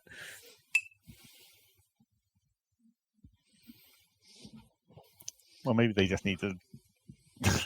Maybe they just need to assume it's a purely psychological thing and have the option on the console be like show all the options. It's like you have it in console mode where it just does whatever, or you switch it into PC type mode where you just actually see all the options you can set them yourself. I mean, that's been the interesting thing and come at some of the most recent like Digital Foundry videos, because they've Digital Foundry is such a thing now that they tend to be able to talk to the developers and literally just go, okay, so what did you set on the console version to make it how it's like, so we can do a like for like comparison with PC. And most of the time the developers are quite happy to say, yeah, it's running like this, but there are some console specific tweaks that you can't do on PC here and there. And I find that fascinating because it is kind of interesting. It's like, all right, if you want the console like experience on PC, here you go. Here are the settings you need to set, but you can't set this because the console's doing this specifically. And it's under the hood, that's all these games are now, aren't they? They're the same options hanging about. All the same, isn't it? Just with a fixed file. And across consoles, of course, it's all x86. It's just one's got a slightly different graphics card with bit more VRAM or whatever. Yeah. What we need is some hackers to find out a way to import INI files, and then you can just upload your own settings onto the console. Well, yeah, true. True. Because there definitely was some stuff. I think it was when they went through the Watchdog Legion's graphic settings file, and there were some hidden settings in there that weren't available on the PC and things, but you could probably set those options if you ran it the same INI file on PC or whatever. Hidden options. Also, those files are probably a good thing, because when like super powerful PCs of the future come around and you want to make your game run better, you can just modify that INI file. Sometimes those INI files act weird when you try and do that. Yeah, you worked for us for New York, Grace. Yeah. Well, I mean, for a certain definition of work, I guess, but yes. We got some 1080p out of it. I don't know. I was watching a Donkey video the other day about graphics in general. He was just saying that, like, PS4 can run God of War, but how many games look like God of War? There's like 3. And at the time, he was like, there's Uncharted 4, there's Red Dead Redemption 2, It's like, it's the effort that's gone in and all the money that's been poured into the development of these things that make them amazing looking, not necessarily the hardware they're running on anymore. Yeah, I mean, that's accurate. I mean, these whole things with these new engines and these new technologies is to try and make it more accessible to people to achieve the same sort of results. But frequently you do so at the cost of performance, obviously. But like the studios that aren't quite so well equipped or haven't got that backing can do that, but they're not going to be able to squeeze out the performance that you'd expect because you've seen it in these AAAs. And just the demands of artwork and stuff necessary to make it look good. Just because you theoretically can, like the amount of effort that has to go into an environment now to make it look to match a AAA game environment, like an environment from Last of Us Part 2. Like, sure. Doesn't matter how powerful your machine is at all, does it? I mean, I'll talk about it more a little bit later, but, JEDI Fallen Order technically, I guess, falls into the AAA bracket, right? I mean, it's made by Respawn and not necessarily EA's standard farms, but I think you can see, that game has problems visually here and there. It's weird because like the Unreal Engine and like the materials look amazing, I thought, like even on the PS4, but the environments, it's just like they're a bit cookie cuttery because they obviously didn't have the resources. Yeah, I mean, it suffers from some really glaring problems here and there. Like there are bits of Kashyyyk, which is generally a fairly good looking area in that game. Like there are just holes in the environment every now and then that you can spy through the vines. And it's just like, all right, fine. Or there are bits where there hasn't been quite such an attention to detail in terms of the characters' boundaries within the environment, say. Like you'll walk through floors on occasion. Like it won't break the game, but like where the floor is in comparison to where it looks like it is wrong. Or floating bits of rubble. The classic thing where they've added stones to the floor to add detail, but the stones aren't on the ground. And you can see that. And it's like that game is littered with things like that.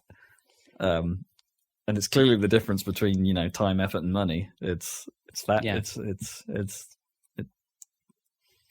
there. Because then you've got a less powerful machine like the Switch, and you've got Breath of the Wild, which is massive, but you would not see random, it's too high quality. You wouldn't see floating stones in Breath of the Wild, would you? Because even though it's huge, they've put effort into all those environments, but they don't have to go to the detail extent of Last of Us Part 2. But there's still tons of care and attention put into every square inch of Hyrule, right? Yeah, true. Interesting. Right, shall we pivot into what you've been playing then, since you've been playing some JEDI? I have been playing some JEDI. I have finished some JEDI. That was quick. It was all right. I mean, it took me a good few weeks. And I kind of mainlined it. Well, I didn't mainline it. That's not right. But it kind of drew me in. It did get its claws in me. I wasn't really playing much else aside from it. To the point where Galaxy Trundle and stuff has taken a back seat finally. No Man's Sky. Galaxy Trundle. Galaxy Trundle.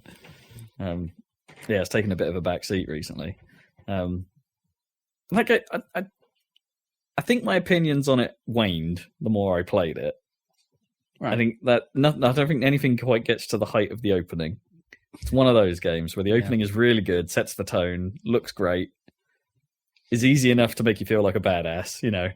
Watching the opening made me want to play it, and then and the rest of the game's not that. The rest of the game is Dark Souls. Right. Yeah. Dark Souls light though.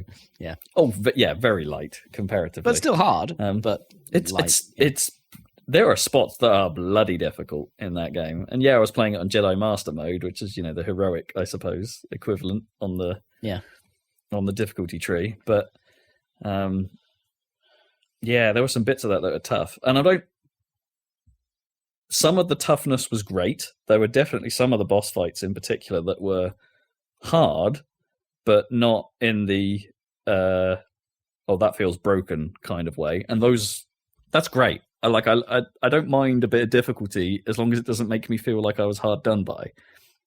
However, there is a pretty big swathe of boss fights in this game that feel like that. That feel like you are breaking your rules a bit here.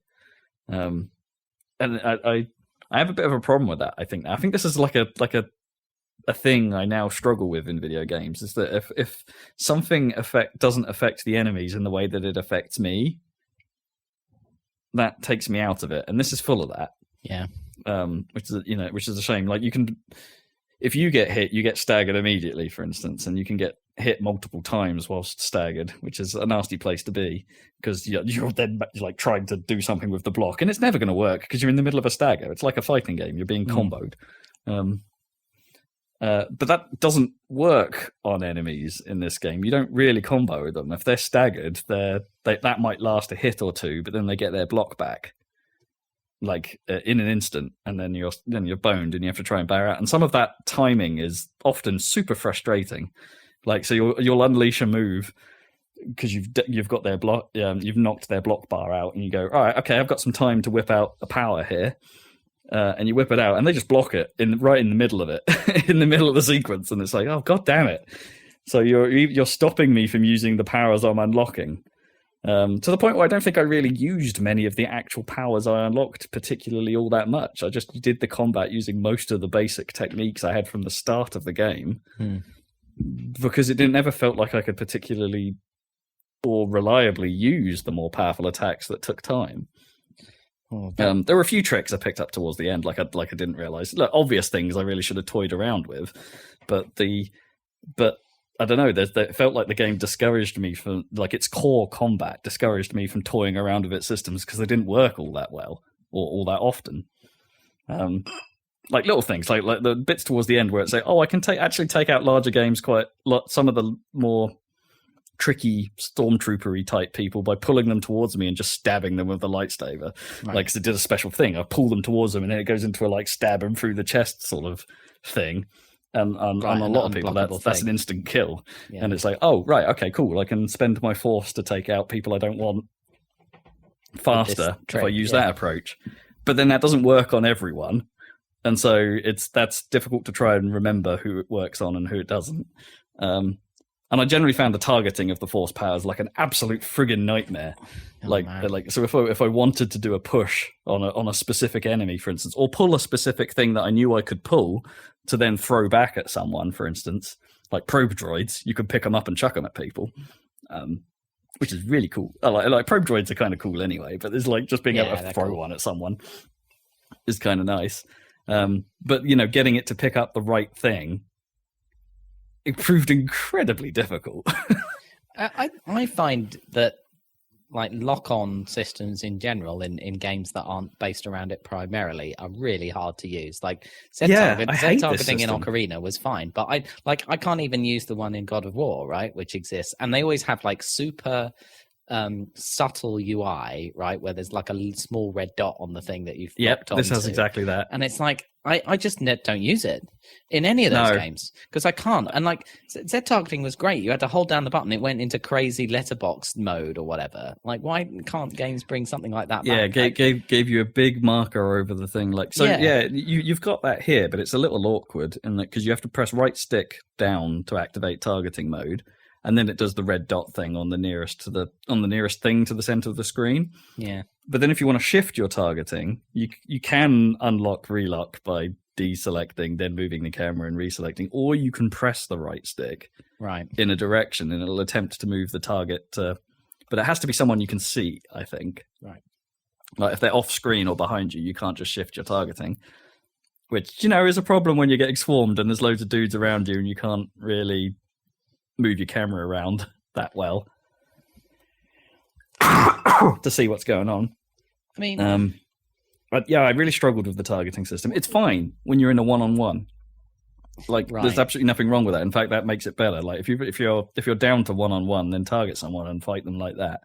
But as soon as you get two people, it's a problem. There isn't a targeting in Batman combat, is there? No, there isn't. No, it just is sort of implicit, and I much prefer that. You have free control of the camera, and like you just sort of, attack in the direction of an enemy. And that has different problems. That still has the whole you didn't target the right guy thing. I'm finding that games will try and mix the two, and they're both weak, and I struggle with that. I'm trying to think what has good targeting. Metroid Prime. Well, yeah, because that's entirely lock-on. Yeah, I mean, I like the more extreme lock-ons. They're a bit too casual. These days. Yeah, Prime was a different thing because that prioritized the dodging over the shooting. Yeah, but I want that too. I want to be able to dodge. Yeah. Yeah, which leads me to the problem I think I had with quite a lot of the boss fights. Like the dodging kind of sucks in this game. Like, I mean, yes, I made my peace with the fact it's not Bayonetta dodging, and I always have to go through this little struggle, all of the time because I love Bayonetta's. If you press dodge, whatever you're doing, you're going to dodge at that precise moment, regardless of if you're in the middle of an animation, you're going to break. Exactly, yeah. Dodge, it's like it's anytime dodging, which feels fantastic. Yeah, it's a bit cheap, but it feels great. Yeah, and if you pile in all your animation technology, dynamic animation technology, you could make it work. Yeah, or you just sort of don't have to and just snap to it like Bayonetta does. I'm okay with that. It's fine. But this very much isn't that. You have to block at the right times and dodge at the right times and be out of animation. And I made my peace with that. That's fine. It's part of the game. My problems with it were that I could be dodging and still getting hit like all the time. Like it's not like a dodge with particularly generous iframes. So like if you're or at times there were things that just had hit zones that were way bigger than they visibly looked. And I there's one boss in particular that I did a little experiment on with, and just literally just turned the camera to be perfectly side on and stood there blocking to see where the hit zone was. Moved out of range, visibly saw the swipe come through, and it was nowhere near me and still counted as a hit. And it's like, yeah, you've got problems there. Like, this is like, I don't accept that. It's got to visibly look right. And as a result of that, you could dodge out of the way, and frequently with certain certain enemy types, look miles away from the attack and still get hurt. And I'm like, no, this is nonsense. And I think the timings of certain attacks are very mean. But that I have less of a problem with. That's like you could get caught in one. There tends not to be a sequence of attacks from enemies. They have the ability to kind of throw out what they want, especially some of the later bosses.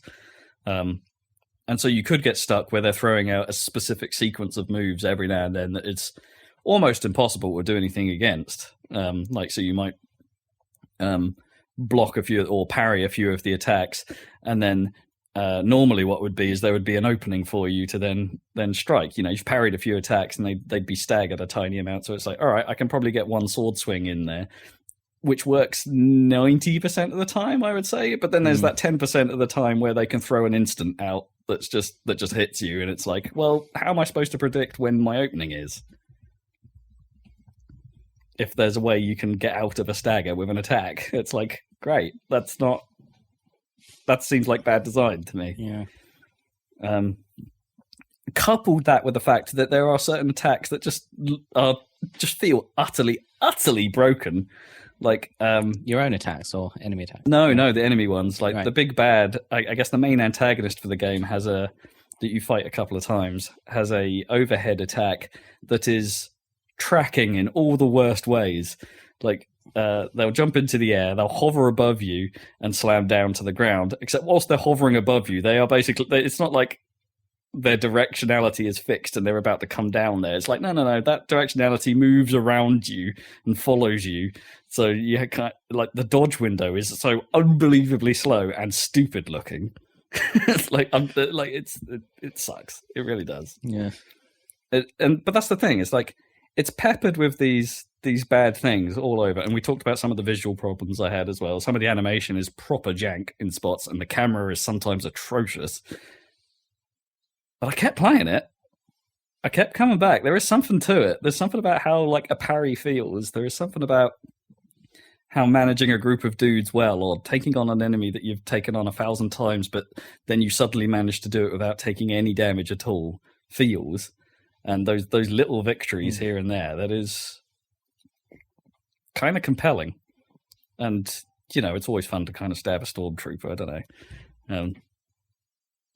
And to the point where, I finished that game and thought, the ending sequence was kind of crap.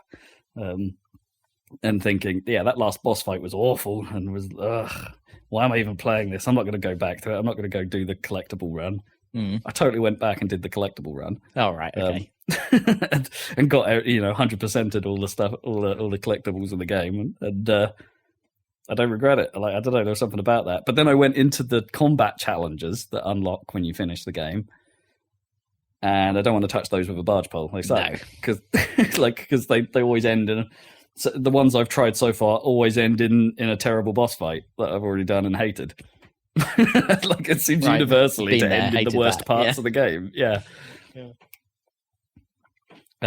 So yeah, it's an interesting one. I also I don't think the story is particularly well crafted either. Like, after what is a cool opening and a fairly decent premise, where it goes just isn't very interesting. It's kind of normal Star Wars affair, really. If anything, it kind of mimics storylines from the last trilogy to some extent. Yeah. And it's like, that's not that interesting. They do weird things where the most interesting character in the game they introduce very late and then do nothing with, which is a real shame. Maybe that's sequel baiting, I don't know. Like, it seems like they only exist to be the reason why you're alive at the end of the game. And that's a real bummer, because they are pretty cool. Yeah, I don't know. Their heart's in the right place, and it is good. But it fell short, I think, of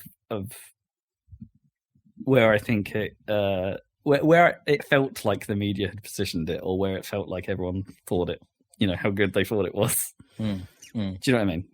Yeah. I thought it was going to be better than it was, but it's fine. It's good. It's just I think I don't know. It's one of those games like modern day. I think my standards if I was to buy a AAA game these days, my standards are pretty goddamn high. Yeah, but there aren't that many, in some extent. So yeah, that's what I mean. Yeah, and I think had I bought this and instead of playing it on Game Pass, it's like I might have come away feeling like for sure. And also, it's like Star Wars isn't enough to carry it, right? Like you'd have to be a. No, I mean, it doesn't do Star Wars in the most fun way. I mean, yes, I mean, it does the Star Warsy stuff well, for sure, but it's not like Mando well. No, and it doesn't even have that sort of. It doesn't. The thing I love about Mando, and the thing like Noam and I mentioned the other night when we were talking about it, the thing that's great about Star Wars is that everything kind of sucks. Yeah.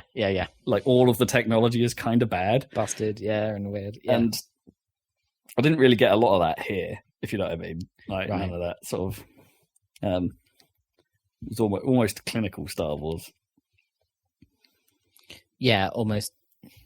Like, I guess the prequels have more of that clinicalness, right? Which I guess makes sense because it's coming from that. But yeah, I know what you mean. Like, you want that griminess. That was what made it felt earthy and. And like I said before, I do wish the collectibles actually had more of a purpose than just being color choices.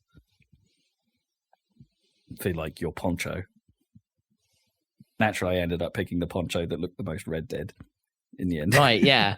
Because when I was watching Gary play it, and he was like, "Oh, great! I did all this. I found this secret area just to get a poncho upgrade." I was like, if this was Red Dead, I'd be stoked to have an awesome poncho. But in this game, I don't give a shit. Yeah, they are kind of utterly pointless here. The most pointless thing, again, as I touched on last time, is the lightsaber customization thing, because you can't see it. It's so small. Yeah, it's you can't see anything. You can adjust quite a lot on it, like the little tiny details of how the grip and the switch are, and more of those options unlock over time. Eventually, you get color choices, so you can have a massive pink lightsaber if you want. And make the metal on it pink as well. So you've got this pink beam of doom. So stupid. And no one wants pink Darth Vader. It's a classic, the pink Darth Vader uniform. Forgotten about that. I'm just remembering how stupid the last scene of Rise of Skywalker was, where she fucking buries the lightsabers. I can't even remember that. Yeah, she goes back for no reason to the fucking Lars family homestead and buries these Skywalkers, and then this random lady's walking past. She's like, "I used to know this family. Who are you?" And she's like, "I'm Rey, Star Wars."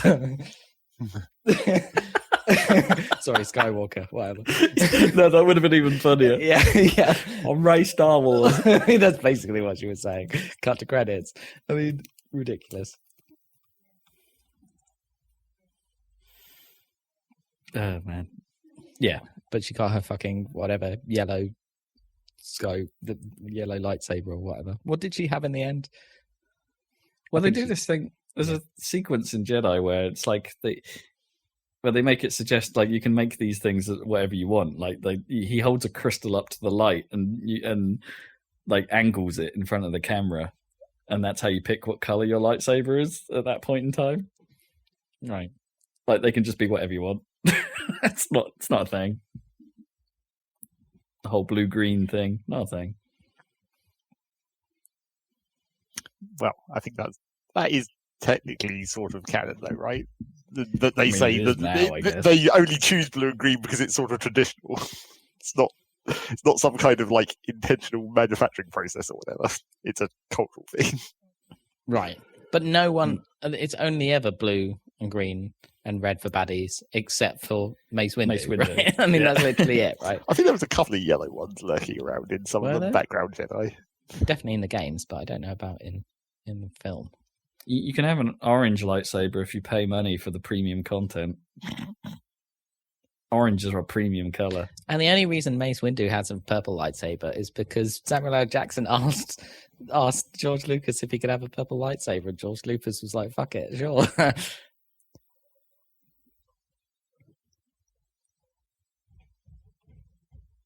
Nothing wrong with a purple lightsaber. It's cool.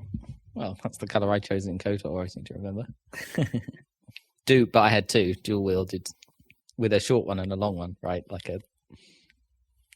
Japanese style. A stubby one. Yeah, stubby one and a katana one and the short one. Yeah, so ultimately it was all right. It grabbed me more than I was expecting. But it's not as polished as you might think. No.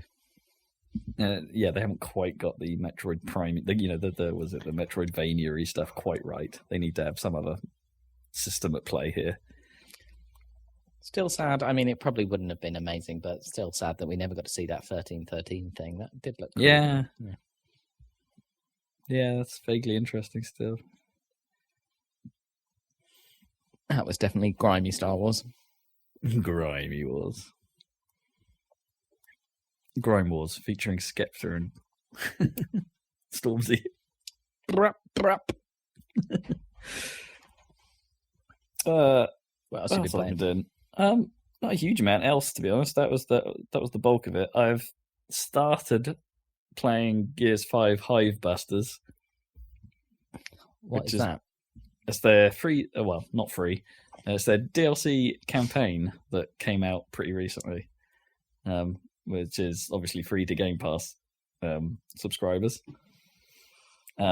But the idea is that it's a new campaign with new characters. Well, I say new characters. It's trying to explain how the squad that is part of the Escape game mode came together, like their first mission or something. So Escape, if you're not in the loop, was the thing that they showed off at E3 with their stupid basement under the stage thing, where it's the idea is that you know a gas bomb has been placed in a hive, and you're trying to fight your way out of it before the gas overtakes you, and that's a multiplayer sort of co-op mode that's been in Gears 5. So this is based off the squad mates you can choose for that mode, and your escape from how they came to be the Hive Busters, I guess. Yeah. And so I'm fairly early on in that, and it's more Gears. I don't know quite what else to say so far. It's just more Gears, just without Marcus Phoenix's awesome voice or the Coltrane. It comes back to what I was sort of alluded to at the start of the podcast. There is something about current Gears that just doesn't match the magic of the originals. You just don't quite feel at home on the rails. Yeah, no. Right, no, it's just not a smooth enough ride. Ain't enough fools for this, man. Just So there's something missing. It's like, I don't know if whether that's the enemy designs or like the encounter designs in general, or somehow or how they've focused the combat more on numbers. I think maybe it has the Halo problem, right? That there's probably more going on, but not necessarily each little individual fight within that more being quite so satisfying. The core gameplay loop. Yeah. I remember the original, it was a lot about trying to get those blooming grenades into those holes. Oh, yeah. I mean, it still has that periodically. You still have to, swarm holes or whatever. They were E-holes in the original game, but like they're just like some kind of swarm thing now. Because they're the swarm, not the locust now. Rhodey running around trying to cut people in half. Yeah. I don't know. I think it's it really is hard to describe exactly what's off about it, but it's more of that. I mean, it looks real nice. I'm playing it on Series X as well, so this is my first. I played the previous two on PC. I played Gears 5 and 4 on PC primarily. So it's, while it looks really nice and like it runs at a native 4K, and the quality is right up there, and I'm getting HDR and things this time, so like there are certain things that do look really properly nice. It's not a perfect 60. Like it targets 60 frames per second, but there are definitely moments in the opening scenes where it is chugging a bit. Yeah, so it's like it's not a perfect conversion. I think that perhaps they should have thrown in some dynamic res or something here to smooth that out. It's not great. It is making me think. It's like, maybe I should have just fired up the PC version and played it there. I wouldn't have got 4K out of it, but it might have been a slicker experience. So that's a little bit disappointing, because I kind of thought Gears was their flagship Series X kind of thing, if you know what I mean, in lieu of actually having a brand new Series X game. Right, that's the thing. They don't have that, so they've got to show off somehow. And they've got a theoretically scalable PC game that they can show off with. Absolutely. Yeah, so I think I was expecting a little more from the performance side, something a little slicker in that regard, which is a shame. I haven't noticed it during like the main gameplay sequences, mind. It seems to only seem to be when you're like wandering around the environmental sections, where I guess they know they can do more, just with what's going on around you. The performance doesn't matter too much. So there's that. Seems all right. The other thing I tried on it though is like, because it's an interesting structure on Series X, in that you when you install Gears 5, it doesn't install everything. It'll install, I think it installs the first act of the campaign, and that's it. When you launch the game, it then gives you the option to be like, all right, what else do you want? Which sort of caught me by surprise. So I loaded it up thinking I was just going to jump into Hive Busters, and it goes, no, we haven't downloaded that yet. What else do you want? And it's like, well, I want Hive Busters, but I don't want the multiplayer, so get rid of that. And I don't want all these other things. Just download what you need for Hive Busters. So I went and did that. But obviously, by that point, it had downloaded Act 1 of the campaign, because that's part of the mandatory install. So I started playing a bit of that, and that was where I first noticed the performance issues. But it had some fun mutators I could turn on now. Oh, yeah. So I tried turning on the replace Marcus with Batista option, which is, I just find bonkers. It's like they take Marcus Phoenix out of the game and just put Dave Batista in there. What? And it's not even like a characterized, like they still call him, the other characters still call him Marcus, but it's like, it's just Dave Batista. It's not even... That's pretty dumb. It's not even really him trying to be Marcus or anything. Like, so all of his lines have been redubbed as well. So it's not even Marcus's voice anymore. It's Dave Batista's voice. And honestly, it's not as good as Reed as Marcus, because Marcus is awesome. So it doesn't quite work for me, but it is weird. And I really appreciate that weirdness to some degree. But even better, they've added a vocal gun noise option. Oh no! So you could just play through the game with shotguns going ba-blow, ba-blow, and it's awesome. I love it. That is dumb. Every game should have that option. It's fantastic. Like the snub pistol, which is like probably the worst gun in the game, but even that sort of still goes pew pew pew pew pew. It's great. We've come a long way since Grunt birthday party. Hooray! Which, is still in every Halo game. Of course. And it still plays that sound effect, and I'm still happy every time I hear it. Yay! Yeah, so that's Gears. What else have I been up to? I played 8 hours in pretty much one sitting of OpenTTD. Sweet. I got dragged into a multiplayer game by the Cambridge crew yesterday. And I thought, it's like, we're just going to have a little experiment. It's like, no, these guys are pros. Well, I mean, an 8-hour experiment is still not little in any case. Well, I bowed out at one point. I took a 2-hour break because it would have been a 10-hour session. They were still going when I came back and was just like, all right, this is still running, is it? And so jumped back in again. Yeah, they're quite good at that game, as it turns out. They're at home on the rails. Yeah, very much so. I did my usual thing of building a truck army at the start of the game, which is not the greatest way to make money fast. I was still profitable. I was pretty profitable, and I managed to, I effectively, won. I won Transport Tycoon in the sense that I got my. Your fundamentals were good enough that. I wasn't going to lose at any point. Yeah. I wasn't going to just fail out and have no money or anything. Although like that's that. not very difficult to do in Transport Tycoon, really. Given that I haven't played it for what must be getting on for 20 years. Yeah. I was reasonably happy. So I conveniently, thanks to the packs you'd put on my PC from a while back, I could put the original music pack in, so I didn't have to use their skanky MIDI, which isn't as good.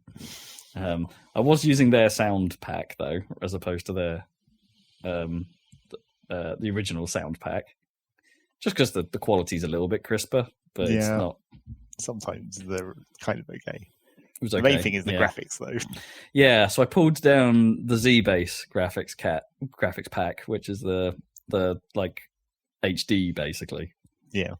So you could go all the way to maximum zoom and it's still crisp.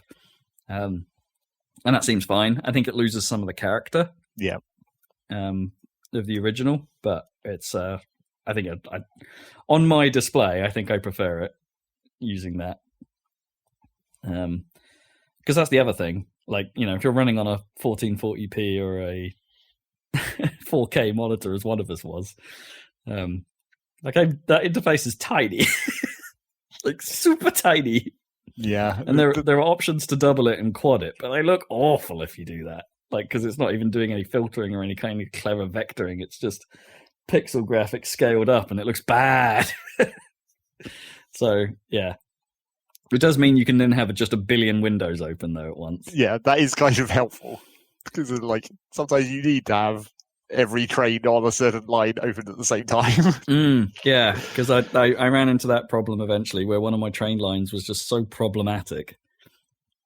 I could not figure out how to make train 9 and train 2 not run... Well, they didn't run into each other. They didn't crash, but they always ended up outside the station just facing each other, and neither of them going anywhere. And I'm like, well, why did you do that? This station has 3 different lines, and only 2 of them need to be used. You could have picked any of the other lines, but no, they always went for the middle one. God damn it. The train system is stupid. And how do ships get lost when they're traveling in a straight goddamn line? They don't. That's just that warning is based purely on travel time, and because ships are incredibly slow, if you have a too long a ship line, they'll always tell you that they're lost. Ugh. Yeah, so I ended up building a ton of buoys and messing with the order list to try and get rid of those. Turns out though, as soon as you get aircraft, it's you've got no problem. Well, yes, it's technically just make more money than I've ever had before in the game, almost immediately.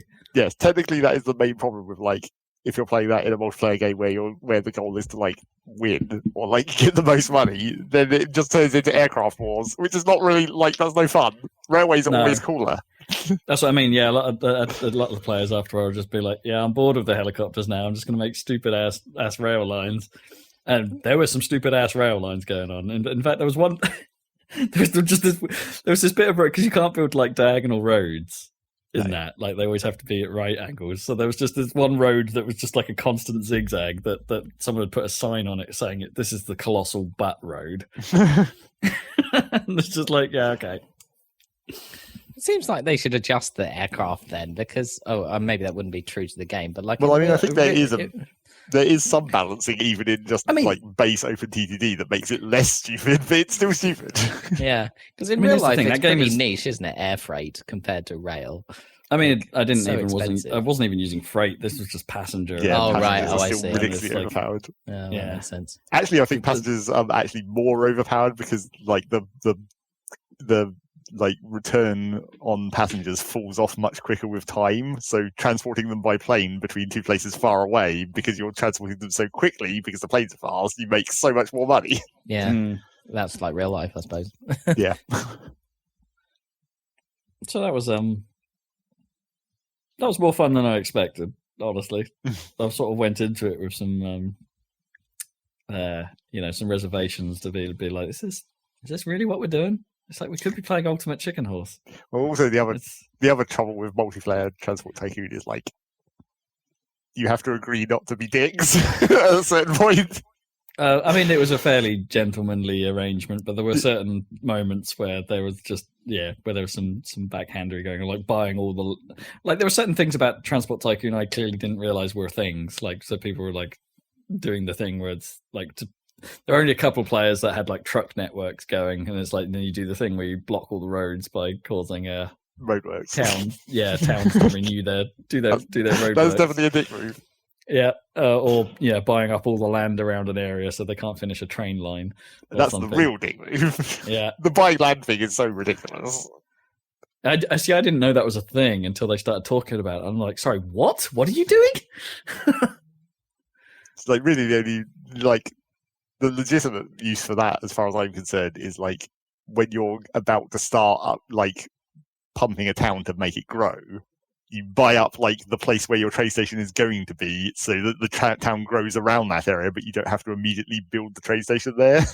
Right, I see. Yeah, so I never really figured that part out because we played up from the 50s to the late 80s, I think. Right. In that time period, and I never really got to the point where the town seemed to be growing all that much. Not in my area, anyway. Well, there are some towns that just like basically don't grow, and some that grow a lot. You have to like look at the town info and be like, is this a good town or not? It didn't seem like there was very much growth at all going on in my area, which I think was a bit of a problem. But I finally, like, boats were basically my saving grace in that game. Like, I was borderline, like, not really able to get rid of my loan until I started building oil networks with boats. And then suddenly the money just started flooding in, and it's like, all right, I'm good now. All right, OpenTTD, that was kind of fun. I don't think I want to do that for a long time. Maybe another 20 years' time. We'll go back to it. We'll be back in 20 years. Yeah. That was all right. But yeah, these guys were clearly good at it. It's like I wasn't last, so I'll take that. Like I was 4th out of 5 of the 5 of us that were playing it on the profitability list. But I was 3rd in the games rankings, but the games rankings are kind of stupid. So if you have any vehicle that's not making a profit, you immediately lose 100 points off the rankings table. And it's like, there are several categories, but they all go up to they're all ranked between 0 and 100. So you need all your vehicles to be profitable to have this profit margin thing not be 0. So yeah, I think I was winning because slightly above that because I hadn't pissed off the local authorities, and that was it. That was the only reason I was 3rd and not 4th on that graph. So yeah, those rankings were a bit dumb, but yeah, that was all right. It was all right. Yeah, I think I'll pass the torch while I can't think of much else that's worth talking about. I think at the moment. I thought about jumping into the Medium as my next Series X game because, technically it's the first Series X exclusive. But I didn't like... the reviews weren't quite as positive on that as I'd hoped, and then I saw some footage of the game and that's probably going to bore me to tears. So I'm not doing that. The Falconeer has just come out on Game Pass, so I might try that. But also Control is turning up on Game Pass. I don't know if the Ultimate Edition is turning up on Game Pass, admittedly. It might just be the regular version, previous gen version. But that won't matter because the PC version is also coming out on Game Pass at some point. So I'll probably look at that. It's also coming out on PlayStation Plus, as it turns out. So everybody's happy. Everyone can play Control. Well, some version of Control. Yeah. I think it's the Ultimate Edition coming out on PS Plus. So if you've got a PlayStation 5, you've got no excuse. Total Control. Right, what have you been playing, Zach? Well, we've continued playing the multiplayer game of Factorio, although I feel like it may fall off fairly soon, mainly because I've also been experimenting in a separate save by myself, and like this mod that we're playing, the Pyanodons, has like a real cliff once you reach blue science. Like red, it's generally a pain in the ass at all levels because it's just so complicated. But like red and green were manageable. But when I started looking ahead at like what you actually need to do to even get any blue science, I was like, yeah, I'm not sure our multiplayer game is going to survive this. Right, too complex to coordinate.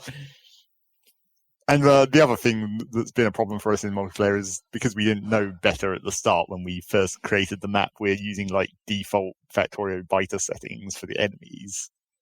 And Pteranodons is weird because it's so slow to like do anything, because it just makes everything more complicated. Because the enemies evolve based on not just pollution but like time, they can like start getting ahead of you because you're not able to progress as fast as you usually would to be able to get all the military options. And making the science packs to unlock the military options is also more expensive and everything. So we've definitely reached the point where because the Pteranodons buildings it's really weirdly balanced where almost all of the buildings don't make virtually any pollution except for like just one or two that make tons of pollution, and then you also have the sort of natural buildings like tree farms and whatnot that absorb pollution. So it's very easy to never cause the enemies to attack you by pollution because you have your like polluting buildings, but then you counter those with like tree farms or whatever, so the pollution never escapes, so it never actually aggroes the enemies. So it's like we don't get attacked, but we also can't expand because now the enemies are too tough for us to kill to get them out of the way to expand the factory. Is this like you were trying to surround the coal power plants with trees in SimCity 2000? Yeah, pretty much. It's the same concept. But like, we may just about be able to get away with it using a few like awkward tactics and a couple of weird unlocks that we might be able to clear out some space. But as I've said a couple of times, it's like, it's totally fine, providing we never actually trigger an attack. Because if we do trigger an attack, we're probably basically screwed because all our guns are shit and all the enemies have evolved. Right. So we have to be very careful every time we set up a new like production area to be like, okay, what's the pollution value that's coming off of all these buildings? How many tree farms do we need to build to counter that? To make sure you don't aggro these super powerful enemies you've got no defense against. Yeah, pretty much. So yeah, that's still complicated and crazy and awkward. But you know, we may not be playing it much longer. I think is the general feel of what I'm getting. Although, you know, the enthusiasm is certainly higher than it has been in our previous multiplayer games. And it's lasted longer already than probably any of our previous multiplayer games. So maybe I'm wrong. I played more Stardew because I'm trying to get to like the new content in that. And I finally got to year 2 when supposedly the new content might be happening. But I still haven't really seen any of it. I think I've got to the point where I can unlock, because you get a mission to like help the fisher dude repair his boat, and then that takes you to the new island, I think, is what I understand. And I think the new island is where most of the new content is. And I'm not entirely sure that is like a year 2 thing. I think it was just sort of coincidental that I got to that at the start of year 2. But it requires some quite high-tiered materials to repair, like you need 5 iridium bars or whatever to repair the anchor. So it's kind of inherently a year 2 thing. You have to have got to that point in the game anyway to actually have the materials to repair this boat. And I guess the one bit of new Year 2 content I have seen, although maybe it's calling it new Year 2 content is overhyping it a bit, is that like when you come back to the events like the town fair and all that stuff, they have new dialogue now for the second year, so they don't say the exact same things. Which is nice, but not really. That's not really new content. And I'm pretty much at the point where I'm just making tons of money, and the farm basically runs itself at this point. Where I've got like the greenhouse is planted full of nice, expensive crops, and the tiny part of the seaside farm that you can use sprinklers on, I've just got some crops there as well. Right. So you've got this huge area of land that's basically completely useless that I'm now just filling with fish ponds because it's like you're not going to farm it, and animals are too much hassle. Fish are nice and simple. You just put them in the pond.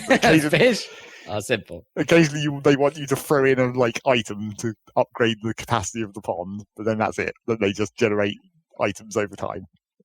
Every morning, you just wander around and grab them, and that's it. And they just create stuff. And it's quite a good use of the space on that farm, I think. I mean, animals is probably better in terms of money, because fish aren't great for money, but building the fish ponds is cheap, and it takes much less effort than going around and petting and milking all your animals all the time. Do you reckon real farmers go around and pet their cows all the time? Man, that would be a hassle. Yeah. If you had to pet each individual cow. Might get more milk that way. I guess you don't have to pet them inside you, technically. But otherwise, they're never going to get their hearts off, and you're never going to get the big milks. The big milks. Oh my god. Big milks. Actually, it's kind of awkward because in order to complete the collection, there's an achievement for export every item, so you have to sell one of everything. And I forgot to ever sell a small milk, and now my cows only make big milks. Oh, no. So I might have to just get a cow somehow. Yeah, I might just have to get another cow just so I can get a small milk, and then be like, okay, good. And now sell off one of my other cows, I suppose. Because the other thing is, when their hearts get higher, they sell for more. So, petting them actually increases value. But selling animals for profit is just that's too long term to be worthwhile. It's just a small bonus if you keep an animal for a long time, I guess. I'm kind of fascinated by the fact that you can you sell your milk based on what each individual cow has produced. Your small milks versus your big milks. I'm just wondering if there's some kind of chemical difference in the two, as well. Small milk is skimmed or something. But the thing is, the small milks and big milks can also have the quality levels as well, so they can be gold or silver quality, as well as being small or big milk. Big gold milks. Big gold milk. And then you convert them into cheese. But the cheese only has, if you use small milk, you only get regular cheese. If you use big milk, you automatically get gold cheese. But then you can put the cheeses into casks and age them to make them higher quality. So you get iridium cheese, which is the level higher than gold. Iridium cheese. That's just a funny concept. Aged iridium gold big milk cheese. Yeah, pretty much. So yeah, that's Stardew still. That's been continuing. And then the new thing, I guess, because I said I was going to do it and it turned out I did. Dyson Sphere Program. Otherwise known as Planetary Annihilation Factorial. So I went in there and tried playing that, and it's almost suspiciously like Factorio in some ways. Oh, yeah. It's this is a little too we just totally ripped off all of the concepts of Factorio. Where it's there's the first assembly you get, or what they call it? Do they call it assemblers? I don't remember. It's going to be a whole confusion of terms between Factorio and Dyson Sphere, but the first assembler type building you get runs at 0.75 speed, which is technically the second speed that you get in Factorio, because the first one's a 0.5 in Factorio. But it's just it's completely unnecessary, and I've always found it really annoying in Factorio as well, where it's just why not whole numbers? It just makes maths so much more complicated. At least in Dyson Sphere, it's 0.75, 1. Actually, I don't know what the last one is, but I think it might be 2. So it's good. Because in Factorio, it's even more really annoying because it's 0.5, 0.75, and 1.25. Just like no whole numbers. Inconvenient maths the whole time. It's also a failure of marketing, really. If you think these, the people that made the assemblers, like they wouldn't try and sell you a half-speed assembler. No, they tell you a 1 speed, and then they tell you a double speed. It should always start at 1. Why is 0.5 even the base value? It's like CD writing, isn't it? You didn't buy a 0.5 CD burner. No, you bought a CD burner, and then they eventually got 8 times burners. And yeah. No, I want the 0.5 burner. And it's always been doubly ridiculous in Factorio once they started getting rid of some of the other speeds. Like, chemical plants used to be 1.25, but they got rid of that and just changed it to 1. And so at a certain point, it's just like, why do any of these buildings have speed? Assembly machines are pretty much the only thing left that has different speeds. But I guess that's because there are 3 tiers of them, so they kind of need to. Whereas, like, chemical plants, there's only 1 chemical plant, there's only 1 oil refinery. But anyway, Dyson Sphere Program, essentially the same thing. There's only 1 chemical plant, it runs at speed 1. Weird. So yeah, so it does seem in that way like almost suspiciously like Factorio, where even these sort of weird, almost bad things are kind of the same, which makes it very familiar in some ways.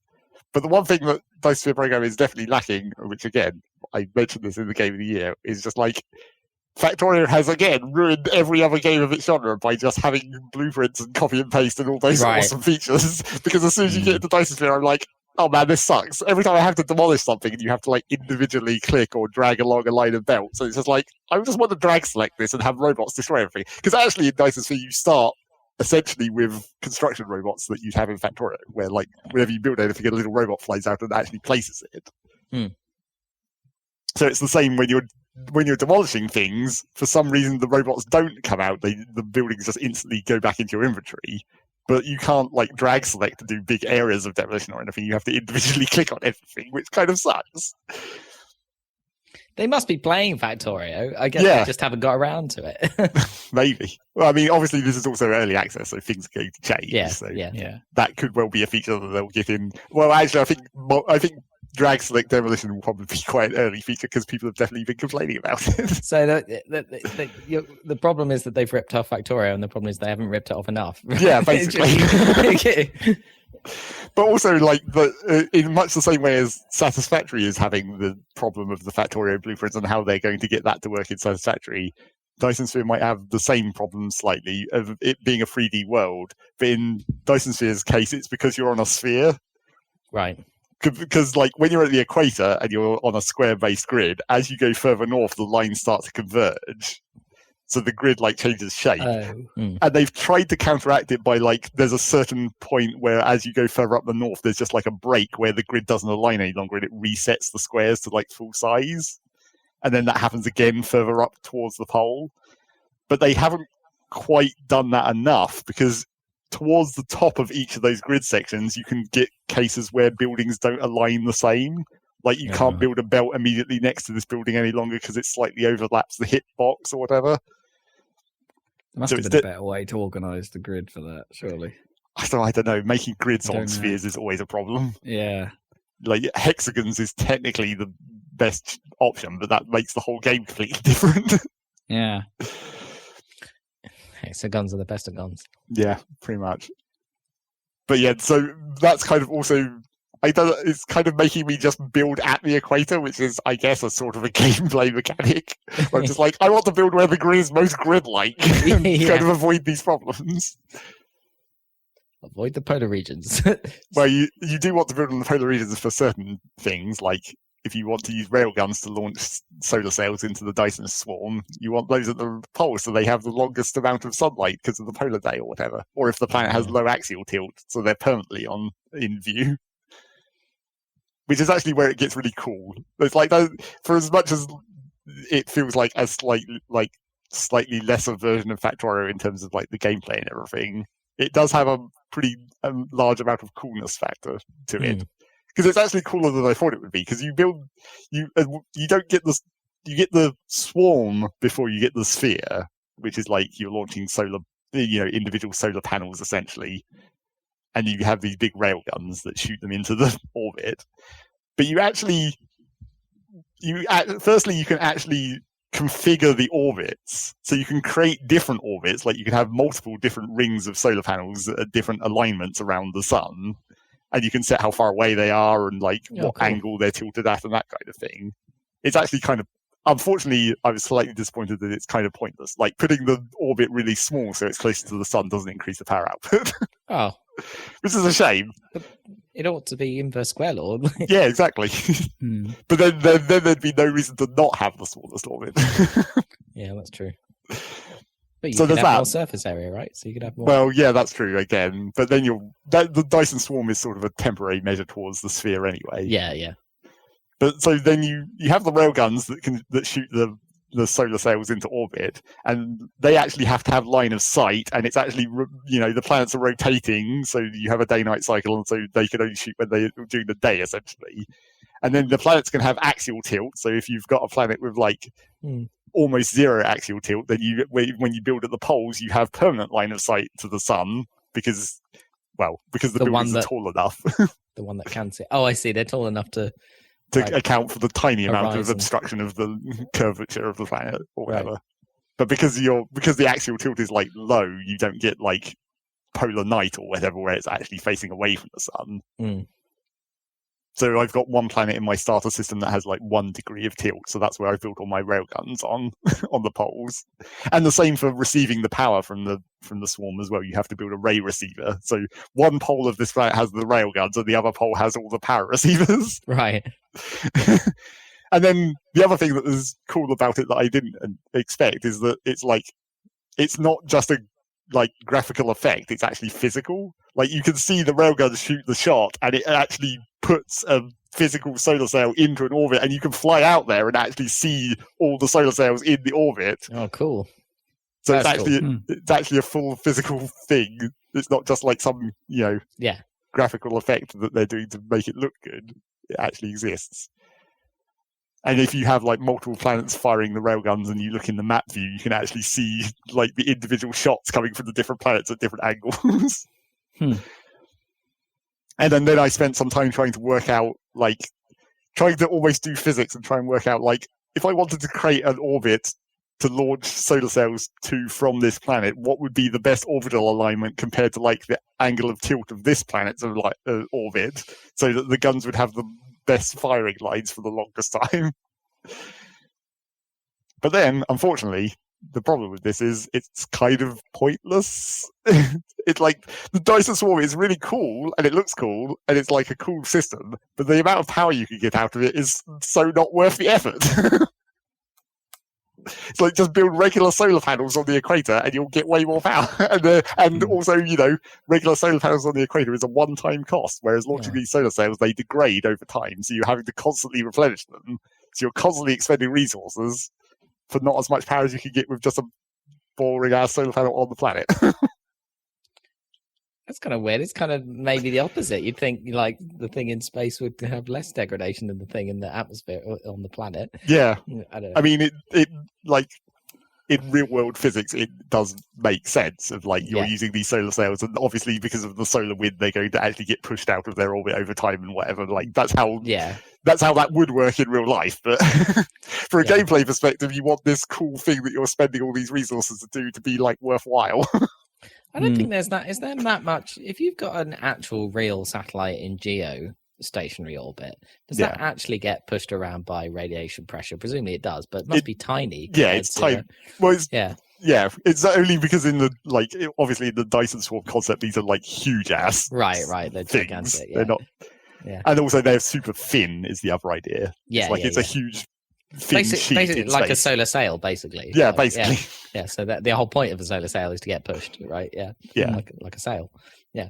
Yeah, I guess. And then I haven't quite got to the point of starting a sphere, making the first launches to actually start putting parts onto the sphere. Which again, in the same menu as you're configuring the swarm orbits, you can actually build the sphere. I'm not entirely sure how this system works, but you can you put down nodes and then you put beams that connect the nodes. And then once you unlock the tech to actually start building away from the equator, you can start like filling in panels, and those get filled in with solar panels.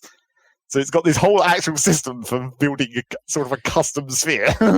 Is this like a sort of extreme version of like the space launch in Civilization, where you have to build like a million different parts in different cities? And Well, yeah, I mean, that's kind of the point of the game, obviously, Yeah, is I to guess, build all these different parts and bring them together into the one thing. yeah.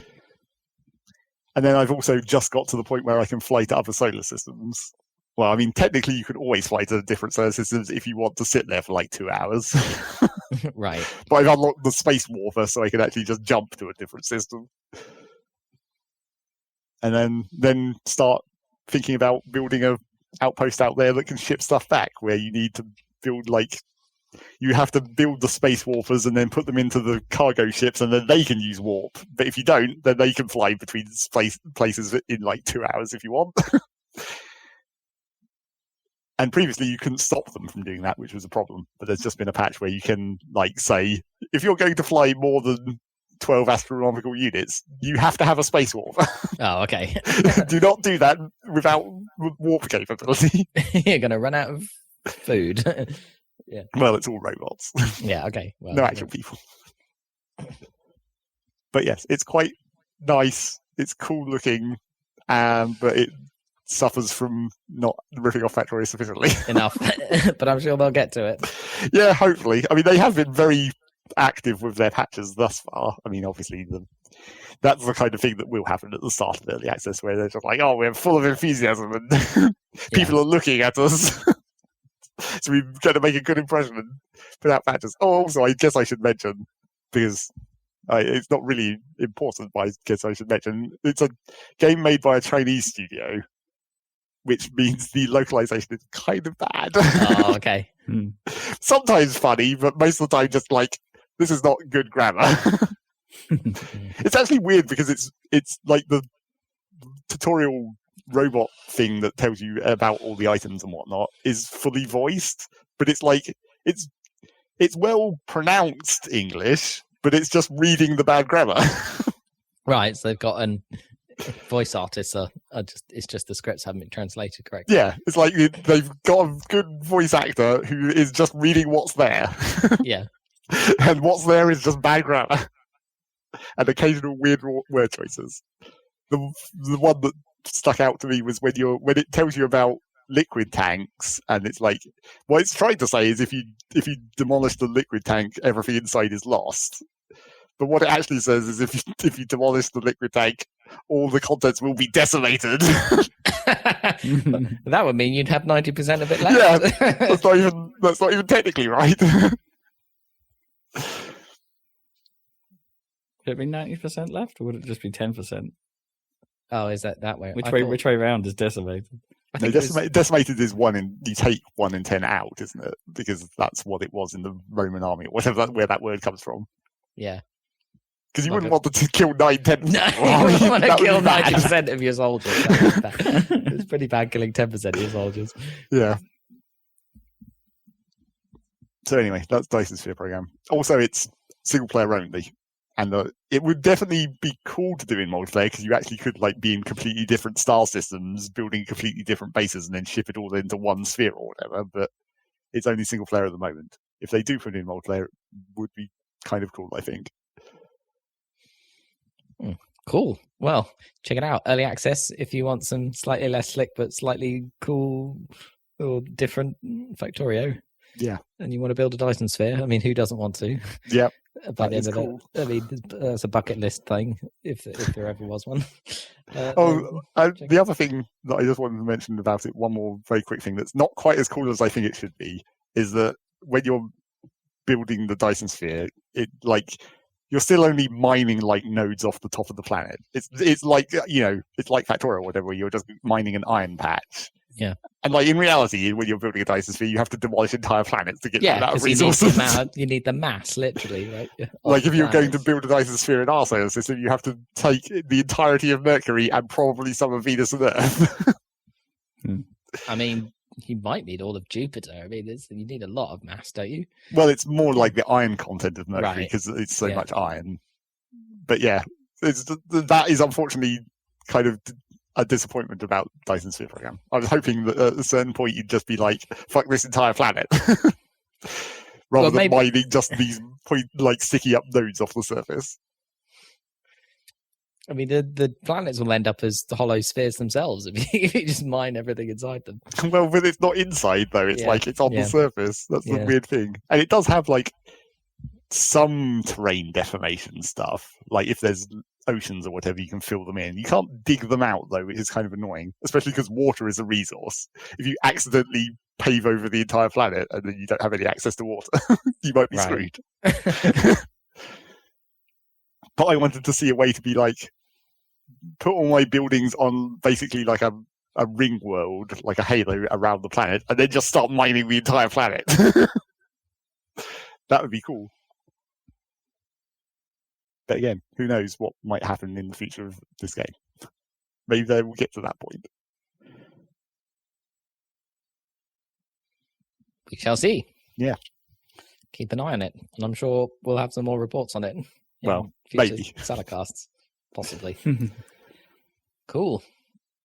Yeah, so you're done with it for now, you reckon? But I do still want to see what the sphere part is. It's just the step between where I am and getting the ability to launch parts of the sphere is quite a large one. It's weird because the tech tree starts to dry up. You get less techs, and then more you unlock them less frequently. Well, you don't really unlock them less frequently. There's just less to unlock, so there's no reason to do them all at once or whatever. But each individual step in that process is becoming more and more of a hassle. Where I'm just I have to bring in all the resources from everywhere and make this one specific Dyson Sphere component, and then have to have a rocket to launch it, and the rockets are super expensive as well. So I haven't quite set up all the factories that I need to do that. And also I'm running into the typical problem of I've built all these shitty systems all over the place that I kind of want to get rid of, but that whole demolition thing. I'd really like to rebuild practically everything on my starter planet, but it's so much hassle to go in there and demolish it all that it might just stay there forever. But then again, maybe that doesn't matter because you have an entire galaxy cluster of 60 stars, and each star has 3 or 4 planets. So maybe I don't need to care what's on my original planet. Maybe I can just completely forget that even exists. It's just a shame to waste all those resources. And all that effort that I took to build it, even if it's bad.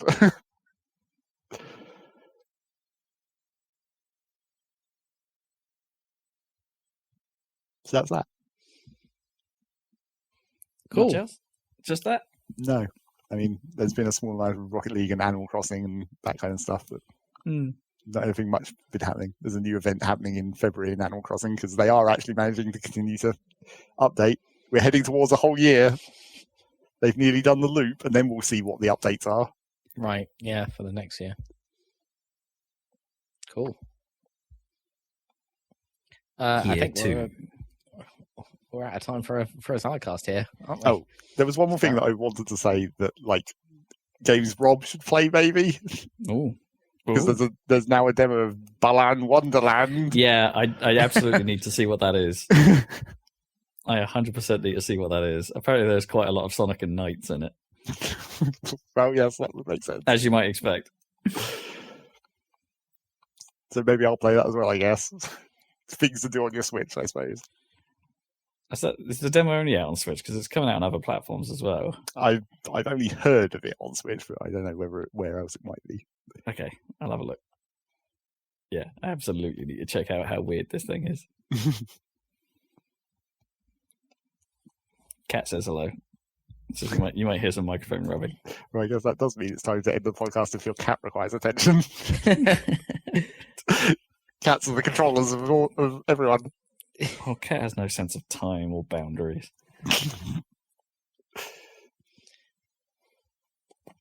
Well, it is Cat a Day, so... Yeah. Well, no, it's not. Well, I mean, I guess it is also, but not. Every day is Cat a Day, but it's not technically Cat a Day. It's true. Well, thanks for joining us on this Not Cat a Day, listeners.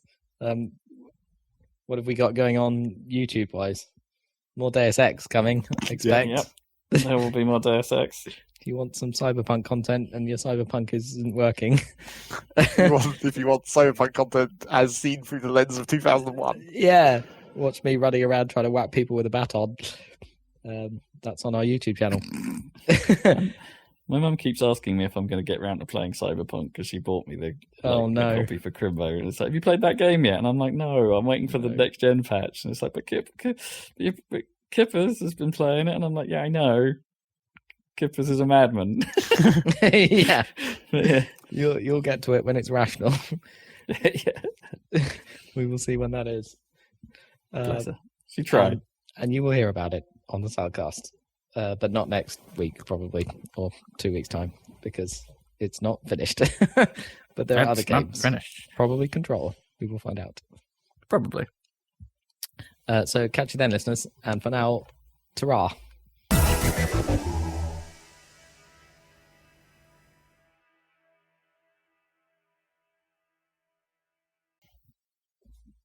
Sorry.